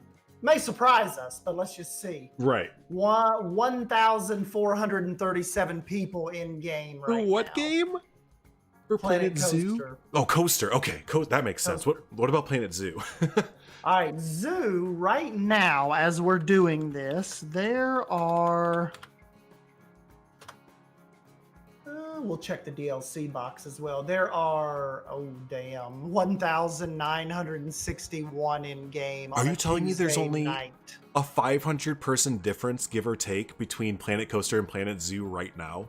Right now, yeah. This Holy is updated. Shit. This was updated like 50 minutes ago. Yeah, but no, that's still a good baseline to go off of. Like 1,900 people are playing Planet Zoo. Yikes! Right now. Okay, so if your game that's 4 years old is almost beating out your game that came out a year ago, yikes! Like, oh no! Goran said, "I'm one of the people." You're one of the. Of course you are. Of course you are. Yeah, no, that's yikes. That's not good. Yeah. So DLC, the last your Steam database unknown app, kind of a little weird. Last update 9 days ago. Yep, that's one that we reported on there. So maybe it's kind of ready to go, and we're just kind of waiting on an announcement now. Or... hopefully. So yeah, but if that's not evidence enough, I mean, it's not. You could do more evidence, but that just kind of shows again that, like, you know, people are still, or just these games need support more than, I think what it was, I'm trying to get my thoughts together. I think what Frontier's mindset is that, okay, we'll give everybody these pieces and then they can build almost whatever they want and then upload their items to the workshop, and then that'll like suffice people, is what I think they thought was going to happen. Like, you know, we'll have all these amazing builders put up habitats and this, that, and the other thing, but I think they vastly underestimated the casual player, the hardcore player, and everything in between, just wanting more things, just wanting more items to build with, more animals to mess with. Because, you know, the hardcore player, you can't hold them over with 4 animals and 1 new scenery set. No. That's a little tough. Right. And if you're, again, if they're like expecting, because I remember them mentioning that in Planet Coaster when it was being brought up about mods, they're like, you'll never need mods for this game because you can build whatever you want. And it's like, that's not the point though. Like, the point is like, the point is, we know you all can't develop every single thing we want, but that's where the modding community comes in. It opens the door for them to check off so many wish lists, you know, that the studio could never do. Right. But and you shut down the modding and don't let it happen, and you don't give people what they want, then you come out looking like clowns. Yeah, that's how you piss off a community. You not only piss off the hardcore players, but you piss off the people that send Drew a message that haven't touched the game in 6 months. Yep. And they're like, what, Drew, is anything new happening? And Drew's like, no, not really. We got a new type of zebra. Yeah, there's an iguana now. That's not gonna be enough. Is that a Commando Santa? Oh my F. Commando Santa, how are you doing? We were just talking about you the other night. Not in a bad way, but we was wondering what happened to you, buddy. We were just playing D&D, and we were just talking about you the other night. What's up, buddy? Commando has made a small return on the podcast. Well, would you look at that? We put in Planet Coaster as mods now, and even Commando Santa comes out of his little rabbit hole to see what's going Commando's like, now wait a damn minute. Did you say mods and Planet Coaster? Yes, we did. Because wanted to say, don't. Big disclaimer: don't put the goat carts on the coaster tracks. Your game will crash. I wasn't going to, but I definitely won't do it now for sure. Oh, good heads up, race car. Now I'm probably about to crash here. Yeah, I'm gonna break my game. God, dude, if only we got a new type of zebra. Exactly what I need right now. I mean, I'd take a new zebra. But I mean, and that was kind of what the big document discussed, was that we don't just need new animals in Planet Zoo to make it a good zoo game. Like, it's just missing a lot of zoo stuff in the zoo game right now. Like, right. Yeah, it's missing like what do we always come back to, Drew? Like the zoo tours. Yep, the boards, educational boards, billboards. Like, why don't we have customized? Why can't I bring in my own zoo pictures yet? Yeah, well, like, why do we have to build a map out of art pieces? Am I getting too whiny about that? But billboard seems like something that I need, and I don't feel I'm being too whiny about. No, I talked about it today in my stream, or yesterday in my stream, saying that between the two games, as much as I love Planet Coaster, Planet Zoo needs customizable billboards more than Planet Coaster does. Like, zoos are just a giant education billboard everywhere you look, basically. So yeah, no, I don't fucking know. That's just kind of what it boils down to after a bit. It's like, I don't know. I mean, this is above our pay grade. Yeah, essentially. So why don't we have the basic quality of life stuff from Planet? I mean, that's the ultimate question, because they keep telling us the same reason. They keep telling us the same thing they told us about Glass for 2 years. Can't be done. Don't expect it. It's not gonna come. And then all of a sudden, hey, we got Glass. Oh, okay. Fuck me. We figured it out. Yeah, okay, cool. Sounds good. It's like, Shantae, get in there, make them put their heads together, and get this figured out for us. Slam some heads together, Shantae. No, but no, and like Esteban was saying earlier, like, I think this next DLC that we see, it will definitely show us if they've pivoted. It's gonna tell the tale, isn't it? Yeah, it's going to show if they've pivoted to kind of like how Studios Pack was a pivot for Planet Coaster DLCs, or if they're just like, hunky-dory, everything's fine, let's keep doing what we're doing. Studio Pack was legend. That has my favorite fences in the game. In that, I still use stuff from Studio Pack to this day. That's like mandatory. And the Adventure Pack, oh my god, I lost my shit when Adventure Pack came out. Right. Hell yeah. Like, you remember that scream that one guy does in Rocket Man when they announce him as an astronaut? Like, that was my scream for Adventure. I mean, that was your pack. That was the S-Dan Wolf pack. Essentially. Yep. So hey, Planet Zoo nerds, you're getting a first-hand look at Planet Coaster load times when you actually have a sizable park. The wheel to stop spinning, and you sit there and you clench your butthole and hope that it actually loads through. Yep, this is the inevitable Planko wait. Yep. Let's see if that little carousel starts spinning again. Even Commando just said, I do not miss the load times. Going from zoo to coaster, even like with Thornton Hills Zoo, which has filled up a lot of the map, like, it doesn't ever take this long.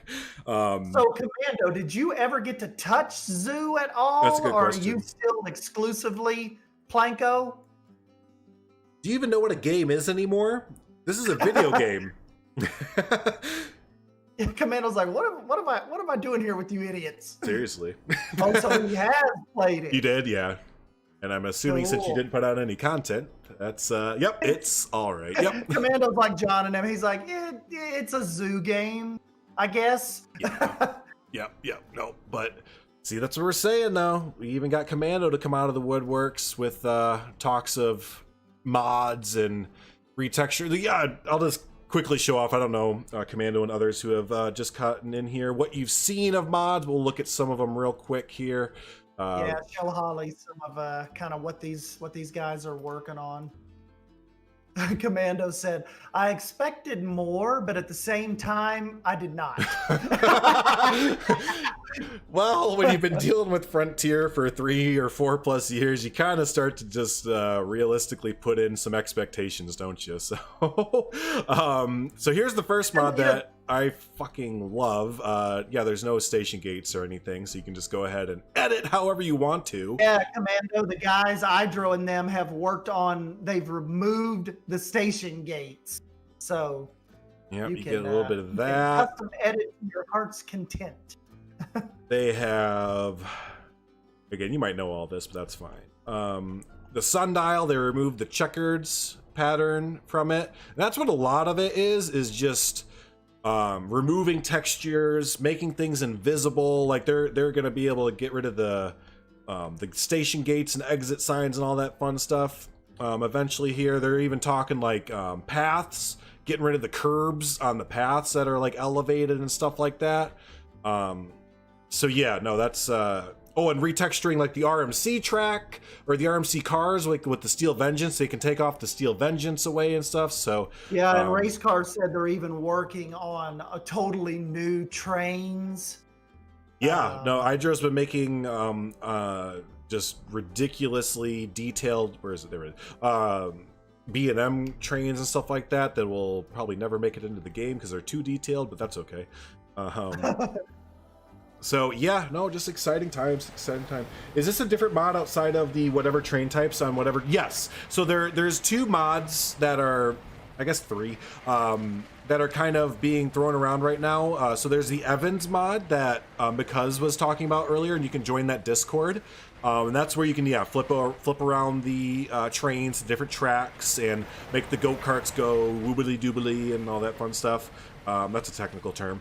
And then there's the kind of silent member Idro mods, which are mainly retexturing stuff and kind of making things invisible and all that kind of fun stuff. So yeah, one of them is kind of messing around with the OVL track files more so, and the other ones are messing with the textures and making them nodes and invisible. So you just started watching Buffalo Valley, Micah? That's awesome. It's a great series. Make sure you finish it all the way through. It's one of the OG Planet Coaster series there. Yeah. I probably have to start over. It has survived between different updates and such, but it's a rough around the edges. Oh, for Buffalo, yeah. Well, hey, with all the new TMTK pieces and everything, you could definitely, you might want to actually start over. Not gonna lie, you'll go. I've done that with like Coal Creek Park. I'm just like, can I think I'm gonna destroy it. I think I'm gonna blow it all up and just start over again, or maybe I'll wait till Planet Coaster 2 to do that. Estian, speaking of the mods, I'm surprised you didn't want to get your Dollywood fix in when Because was saying that they could do launched RMCs. I know, remember we had teased for a long time about me trying a Dollywood recreation. Yeah. Like right after the Disney World stuff. I just, never really got around to it. That's kind of when we were kind of hot and heavy in Zoo, and we were waiting on it to come out. And that never really got seen through, did it? I mean, heck, man, it seems like, there's a lot of projects that no one like finished, like, Lunawood and, some of yours as well. But it seems like now that we have these mods and TMTKs, like we're not like so bogged down. I don't know, again, for me, like the fact that I streamed 4.5 hours today and just had like the time of my life, like it just felt new again. You know what I mean? It just... Yeah. Well, and this whole streaming thing is really, really new to me, but I'm having a blast with it. Like I'm loving streaming with you guys. Oh, it's so great. I mean, it's really kind of ruining me from wanting to make just regular videos again, because it's so much more fun and not like a fraction of the work is required. Well, yeah, exactly. Yeah. No editing. You still get to like build and hang out with the community at the same time. It's like the worst part of YouTube is taken away when you stream. Yes. But the best part is not only left, like the community engagement, but it's enhanced streaming. Right, and I've mentioned this, just making videos. I've mentioned this countless times, but like I look at Estian's, viewer counts and my viewer counts, and like we're getting the same views, but more watch time and more engagement on the stream. So it's like, okay, Right. y'all are telling us what you like by that. Why don't we just continue streaming? Because they're liking it and our views are doing better than putting out individual videos every 2 or 3 days. Yep, exactly. So the analytics speak for themselves. In our YouTube life right now, isn't it? Right. So, hey, Leaf, how you doing, buddy? I saw that you followed me on Twitter. I got to follow your Twitter back. I didn't know that Leaf was a big Sims player, but I watched a video from Leaf today. I know. I got to follow him, too. I just got a follow from him earlier. Yep.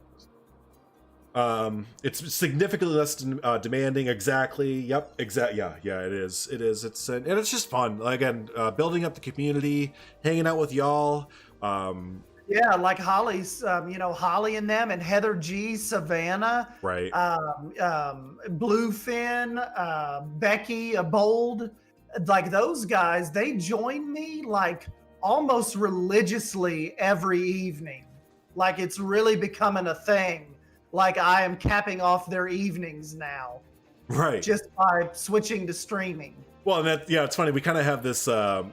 We kind of have a little bit of a schedule going on now where, I'll stream during the day and then get done around dinner time ish. And then SDM picks up like a half hour later. So we just got your regular scheduled block of programming all set up for you. Yeah, it always works out like that. Exactly. So what are you doing? I'm talking. Oh yeah, Race Car joins me in the evenings too. So that definitely helps. Like when Holly and Race Car and all of them, Goran tries to jump in, Get Gaming, just seeing the regular faces really like takes the edge off of, or like, any kind of nervousness you have, it just goes away when you start building up that streaming community. Mm-hmm. Or like Just Goron says, our European friends, or we're making them all lose sleep because we stream late at night, so or early in the morning for them. We are messing those guys up because we don't. I mean, it's like the earliest I can stream. Yes, Sumi, the earliest I and can Micah, is 6:30ish at the earliest. Yep. So we're definitely enjoying that. You all seem to be enjoying it, and it really doesn't seem like it matters what game we play. We always get the same people coming back, hanging out. Like I've been enjoying the hell out of Planet Coaster lately with all the new mods and TMTK pieces and all that fun stuff. So I mean, there's a little bit of a drop off, but for the most part, the crew is there. Yeah, with the Red Dead Redemption 2, there's a little bit of a drop off, but not very noticeable. It's just. But my regulars still show up for Red Dead. And then, of course, I've kind of been telling them we're going to go hot and heavy with Cyberpunk. So that might mess up some of my Planet Zoo people because we're going to focus on that, for a while. But, we'll continue to jump back and forth. Now, Stan, because I've mentioned it a few times, and I think this is the perfect time for me to kind of get into Planet Coaster right now. Are you still, completely hot and heavy with Planet Zoo, or have you is the lack of updates kind of gotten to you a little bit, or how you feeling with your inspiration? To go back what we just were talking about, streaming saved me with it. Yeah. Honestly, if it wasn't for the streams, no, I couldn't even tell you when I'd have a Planet Zoo. But like I said, look at the Ranger Station and the Storybrooke Cottage and the Polar exhibit now. All of these things happening because people are coming to the streams. Those wouldn't have happened just me filming videos of them and doing little one-offs. Right. No, 100%. And yeah, the streams have definitely brought me back to Zoo. 100%. And, Just Goran brings up a really good point, and this is going to be some YouTube-y talk there, but he says, I'm too afraid to do other games, too afraid no one's going to be interested in them, and, no one's going to watch. That, my friend, is... it's Restin and I go through the same thing. We try and do other games. That's exactly what I told Drew. I'm like, Drew, remember, Drew, when I started streaming or when I started doing Microsoft Flight Simulator, I'm like, you just gotta do it, man. You have to just give it a try. But it is the scariest thing when you go from, let's say Planet Zoo at 1K or 1,000 or more people watching or whatever. Then you put out, like, I was playing this little, or like a Townscaper. I played Townscaper for a while, and then it goes down to 100 people, and you're like, oh, F, that hurts. You put out a Microsoft Flight Simulator video, and it gets like 87 views, and you're like, damn, let me get an F in the chat. There was a chat. So, but that's kind of, again, that's a little bit of YouTube-y talk, but that's kind of comes down to us and having to gauge our audience and like, what do y'all want to watch? And but we have, and Commando Santa may know this exactly. We definitely we pigeonholed ourselves with Frontier. For so long, we were only known for Coaster and Zoo, and it can happen to you like that. It's weird. It's just like money, and they talk about diversifying and don't keep all of your eggs in one basket. It's the same concept with YouTube.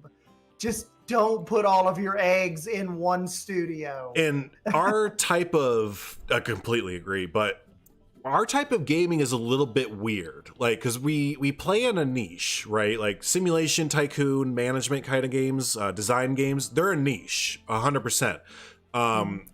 So to get a good game that is A, popular within the niche, B, fun to play, and C, engaging, it's really hard to check off all those, YouTube, boxes to make a game kind of successful. And that's, for a lot of us, Planet Coaster was that first one that really kicked us off, and then Planet Zoo kind of kept it going, kept the ball rolling and stuff like that. But now we're in this kind of weird spot where, like Holly mentioned, do what we want now. Like, well, yeah, because we're kind of waiting, like Holly said, for like Paralives to come out, or and that helps us too when people like Holly are like, when people in the established community don't try to hold us back by I'm not here for any of this. I'm here for Zoo. Like, you don't if you're not here for something, you don't necessarily have to tell us. That you can just not watch. Messes with us, because then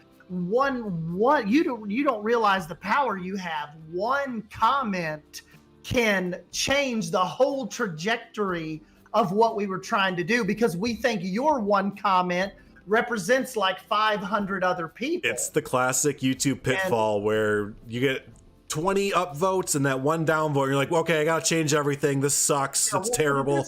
What did this guy not like? Always focusing on the one negative and not the 100 positive kind of thing. Just Goran said, I'm not even that much into Tycoon games. Planet Zoo just hit the right nerve. Yeah, exactly.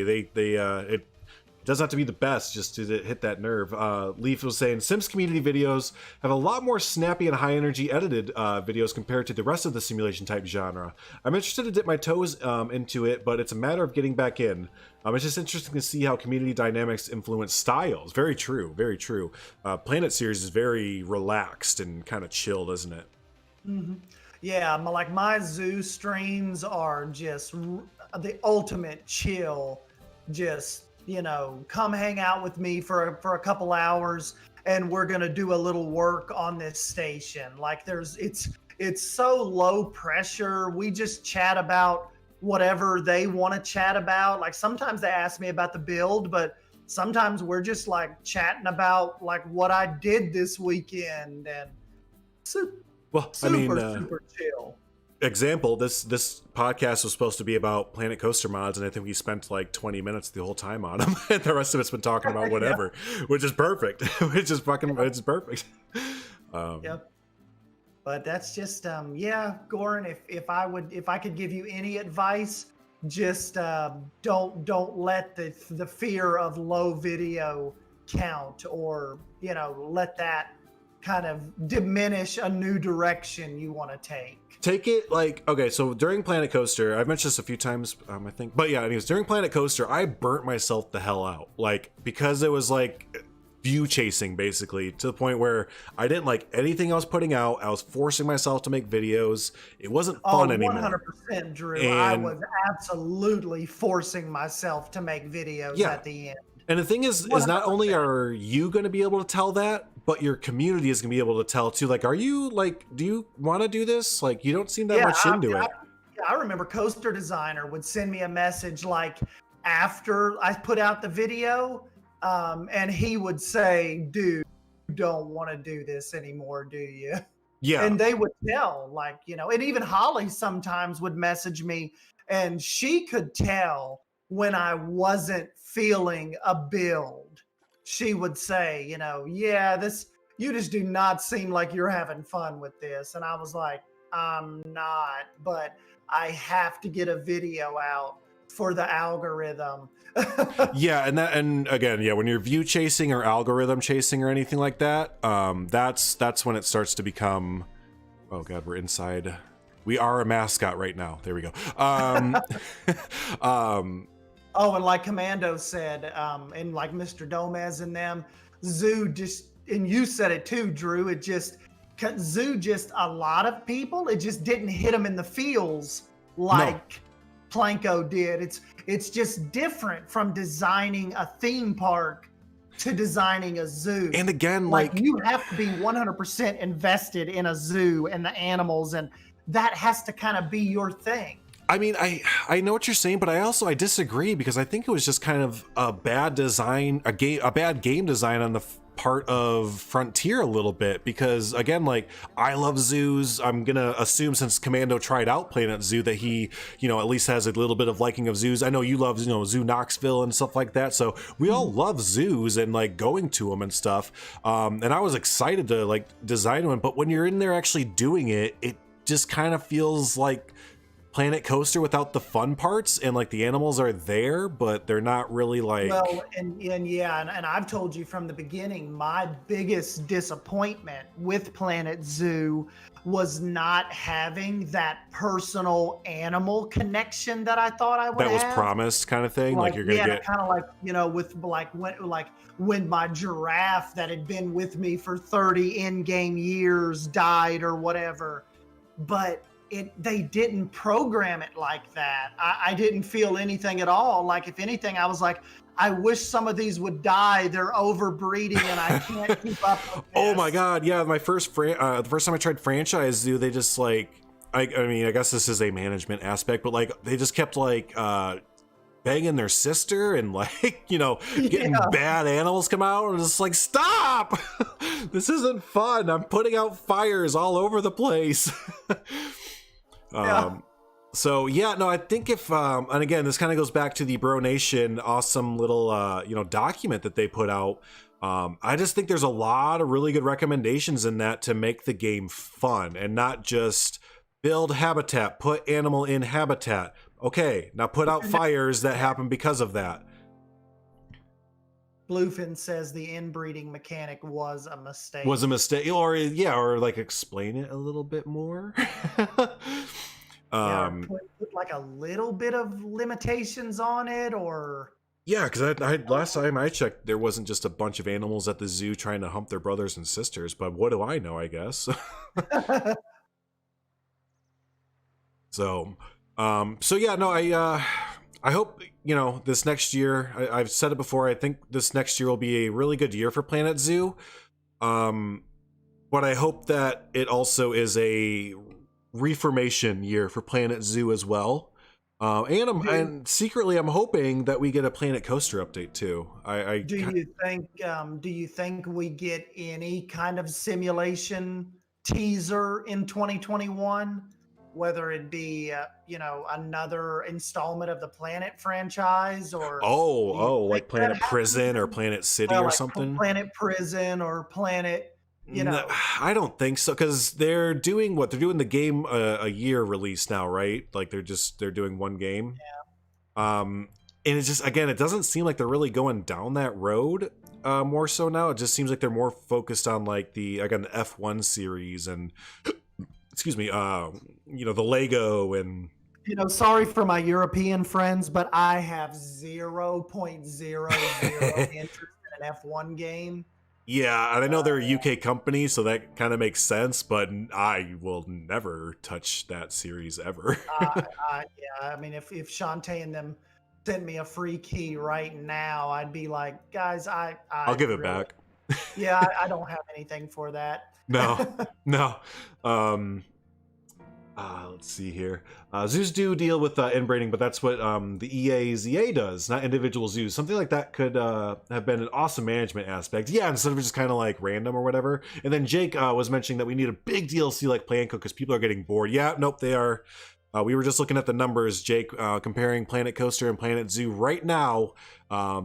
And just for a sample size, and there's only like a 500 person difference between people playing Planet Zoo and Planet Coaster right now. So that's not great, and very much so shows that there is a little bit of a resurgence for Planet Coaster there, and Planet Zoo is, it's getting its hardcore base kind of baked in.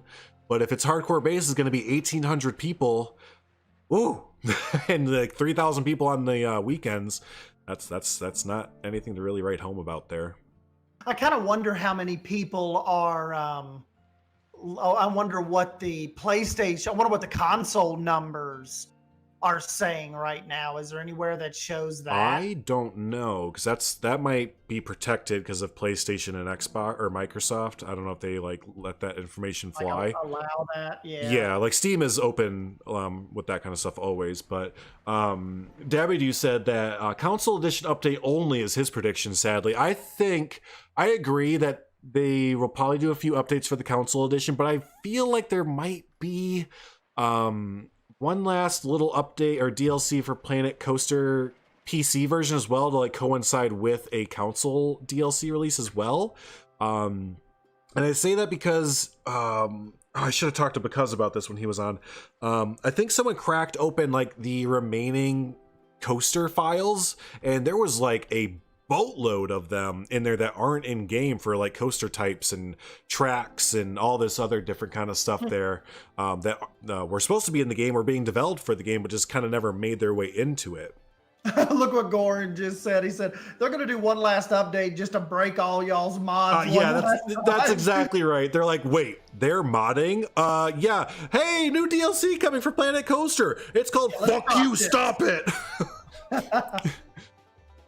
That leave would our be game alone. Right. Well, that was kind of the thing, is that they weren't too, like, as far as I know, they were kind of working with some of the modders, but they were also kind of like, yeah, you guys can do some stuff, but don't do a lot. So I'm kind of wondering what they're thinking about with all these mods coming out there, now this breaking their game. Yep. I feel Zoo Tycoon did it better, where animals would breed with their siblings, parents, grandparents, period. You'd still need to acquire new animals to sustain your population, but it was far less annoying. Yes, that's kind of Planet Zoo in a nutshell. Bluefin has kind of just explained that, like, our Planet Zoo phenomena perfectly. Annoying. Just annoying. Yes. Like, annoying. Well, it's the same as I felt with Jurassic World Evolution. I know that some people like the management in Jurassic World Evolution, but like, I was so annoyed with that game because, again, the management aspect of that game was you had to appease 3 different sectors of your operations team, and if you didn't, they would like break open like a T-Rex to be unleashed on your park to eat people. I'm like, wait, what? That's the best you can do for management, is for my people to get cranky that I didn't sell enough French fries in a month, so they're gonna break open a T-Rex to kill people? That's dumb. Like, what? And Planet Zoo, same thing. It's just like, go put out this fire, now go put out this fire, now go put out this fire. I know that you set up a management team that's supposed to take care of all this stuff, but you need to do it yourself. And dang, dang, dang, dang, dang, dang. It's like, oh my God, shut up.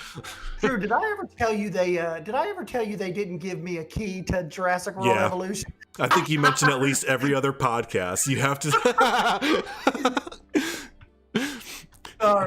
Sorry, it's like, I'm not salty about that at all. Mentions to every other podcast. No, okay. So from here on out, regular people, here on out, y'all need to start a SDN mentions Jurassic World Evolution key tally, and we'll see what we're at by like the end of next year or something like that. Yeah. That's awesome. I think time in zoo goes too fast. A day-by-day system would fit a zoo so much better. I agree. It goes way, way too fast to really appreciate anything going on. Jurassic World Evolution be like, keep these corporate wigs happy or fight the Mega Karen. Yeah, exactly. Fight the Mega Karen. Is automation. I mean, from what I hear about Factorio and stuff, that's what keeps people coming back. Minecraft, dude, Leaf, thank you. I'm glad you brought that up, because that is what, like, you shouldn't have to sit there and like build your zoo and then be bothered that, you know, a lion is attacking another lion. Like, that's why you have a zookeeper, right? Like, and Goran just made my exact whole point thought process. Didn't even dabble in JWE. I love dinosaurs, but when I saw the lack of creativity, I didn't even bother. Yeah, no, that's a good point too. And they kind of added in some like quote unquote creativity to the game near the end of it, but you know, and I think people playing Planet, well, that, and I think a lot of like Planet Coaster and Planet Zoo type players may have kind of thought that the game was gonna be something different because we just got off the heels of Planet Coaster, right? And we're like, oh, cool, Jurassic World game, and there used to be this game, you know, Jurassic World Operation Genesis. I bet it's gonna be like that, and then nope, it's nothing at all like any of those. Period. It's just. And plus, too, like when I ended up buying it. Because did I tell you, Drew, they never gave me a key for Jurassic World Evolution? Did you guys know that SDN didn't get a key for Jurassic World Evolution? I don't know if he's mentioned that or not. And I like the sandbox mode had to be unlocked. I remember you sent me that message and you were so salty. Fucking kidding me. You were so salty. He messaged me. He's like, how do you get... He messaged me. I got one. Shame. You got one too? Yeah, I messaged him after the Jurassic Park update came out, and it was like a month after it came out, and Bo was like, yeah, sure, here you go. But yeah, I'll never... Like, I straight up, like, I didn't even... I straight up sent her a DM. And I'll be damned if she straight up said, I don't have any more to give right now. And I'm like, but you gave Adfo one. Here we go. All right, everyone get your popcorn ready. SDN's about to go. He said the Adfo word. He's about to just fucking go off. Let me tell y'all one fucking thing right now. It happens every single time. Seriously, I'm like,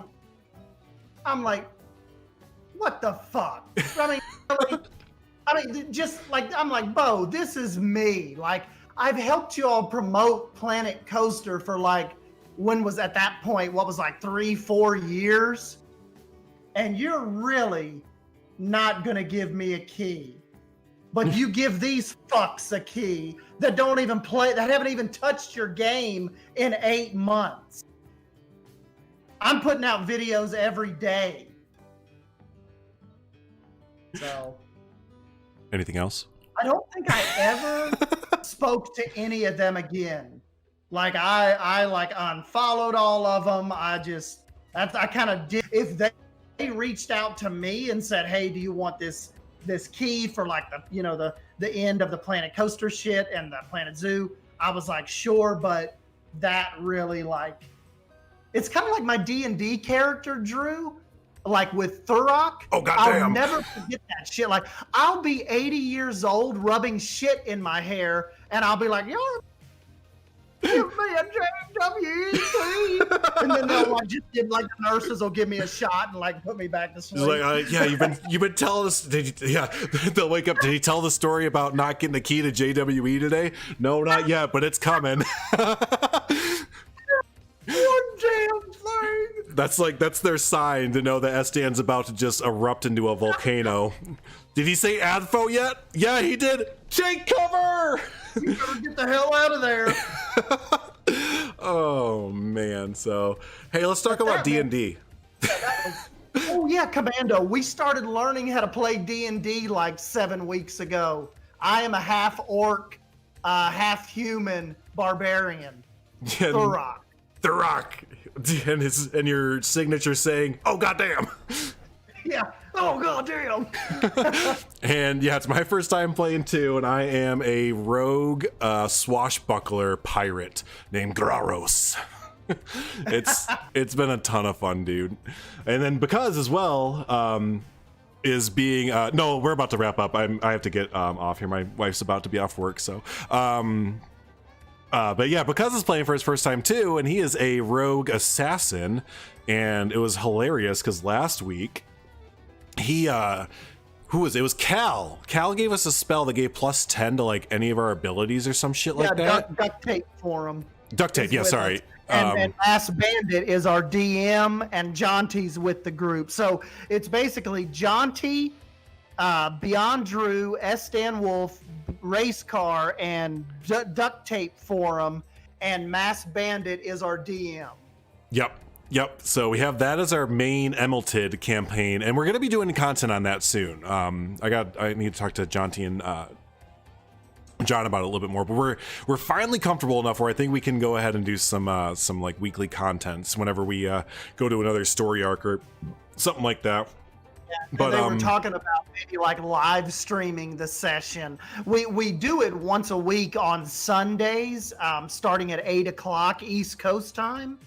So they were talking about maybe live streaming some of the sessions in the future. Like we won't look at the chat or anything, but it will just be being recorded through John's channel. Right.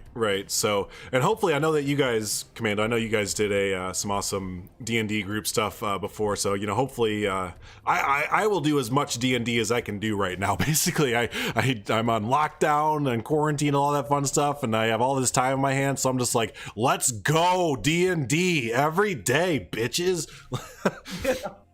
We have another. Jonty is about to start his first. About to DM his first one shot, which is probably be like a 3-shot. And the other one's called the MS Tenacious, which is kind of in like a steampunk setting. Like steampunk meets Titanic kind of thing. And we all have different characters for that too. And that was a ton of fun to make those characters for that one shot too. Got Tilius Tipton. Yeah, we have to, like, I am a bartender on the airship with an Arnold Schwarzenegger accent. So that's what's happening in our world on December 6th. Yep. You said the stream's starting to stutter? Oh, hopefully it's not on my end. Yeah, so no, we hopefully we can get some D&D coming to y'all, because kind of like what Mass Bandit or John said in his recent video. If you haven't watched Mass Bandit's recent video, by the way, go look it up. I know YouTube's algorithm is not really promoting it because it's not a Planet Zoo or Planet Coaster video, and that's just the way that the algorithm works. If you kind of go into a new territory on YouTube, it doesn't promote you for a while. So search up his channel if you haven't and look at his cooking thing. But yeah, he also talks about our campaign in there and his figures that he's been like painting and stuff like that. And yeah, just really cool stuff there. So yeah, the whole point being that we're just he mentioned on there that his creative focus is so much into D&D and storytelling, and I understand that because I am really the same way lately. Like I get so much creative juices pumping on Sunday nights, like thinking of our scenarios and what I want to do and doing the character and all that fun stuff. Like it's just like I have more fun doing that than I am like Planet Coaster or Planet Zoo or anything right now, for sure. And I think it's just because it is one of those it's once a week. It's like our one shot for the week. It's you really get kind of pumped up for it just to, because I'm like soon as Sunday gets here, everybody like somebody's inevitably is gonna go, guess what day it is? Yeah, guess what day it is. It's really kind of become a part of our our lives now. Well, it's kind of the ultimate form of expression and creativity to an extent, because I mean you're world building, your character building, you're acting, you're having to think on your toes, in situations. It's also like an action game.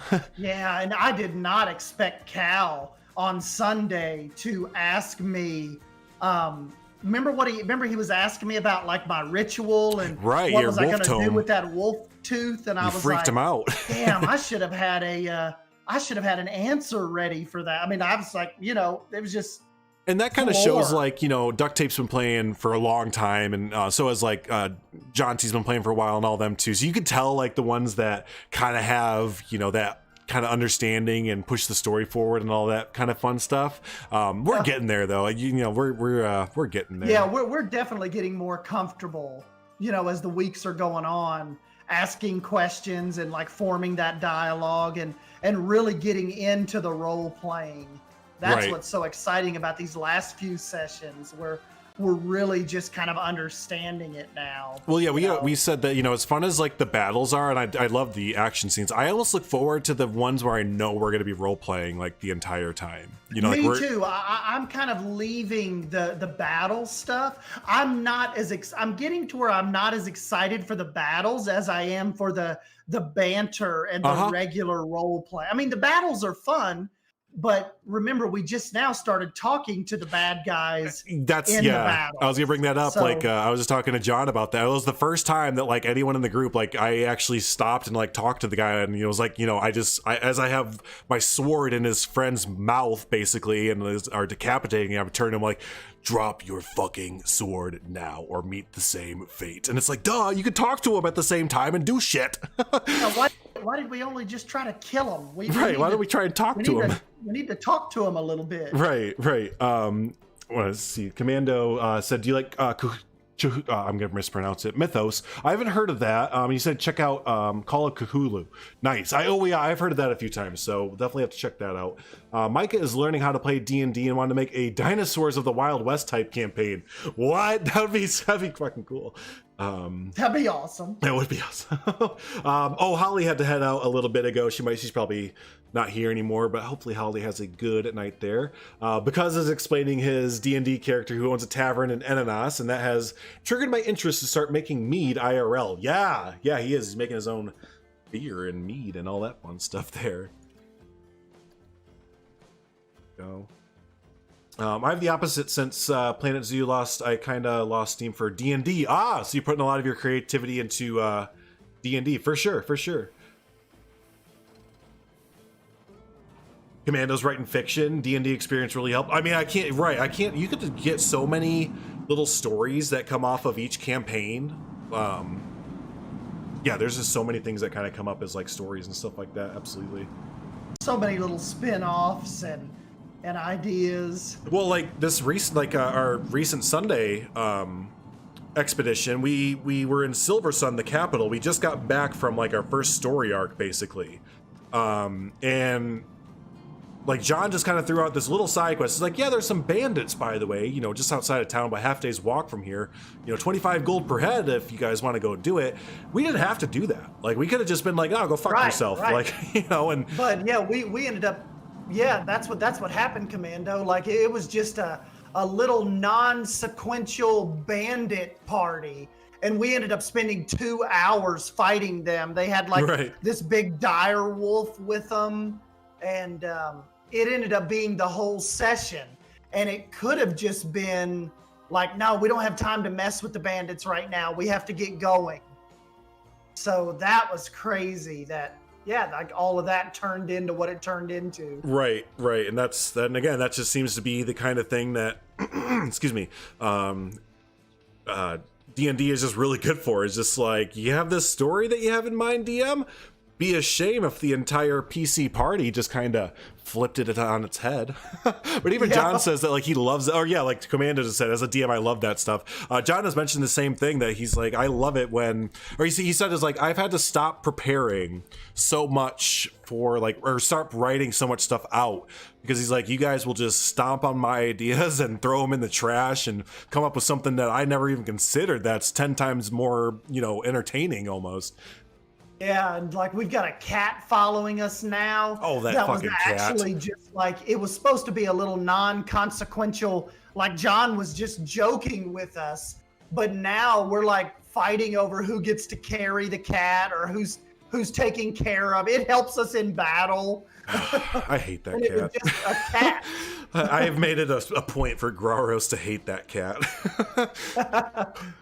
Oh, but all right, let's go ahead and catch up real quick on chats, and if you'd like to keep streaming you can, buddy, but I do have to get wrapped up for the night. Yeah, I'm gonna go ahead and wrap up tonight. We'll just I'll probably get back tomorrow evening and kind of continue with the polar exhibit, with the polar station. Yeah.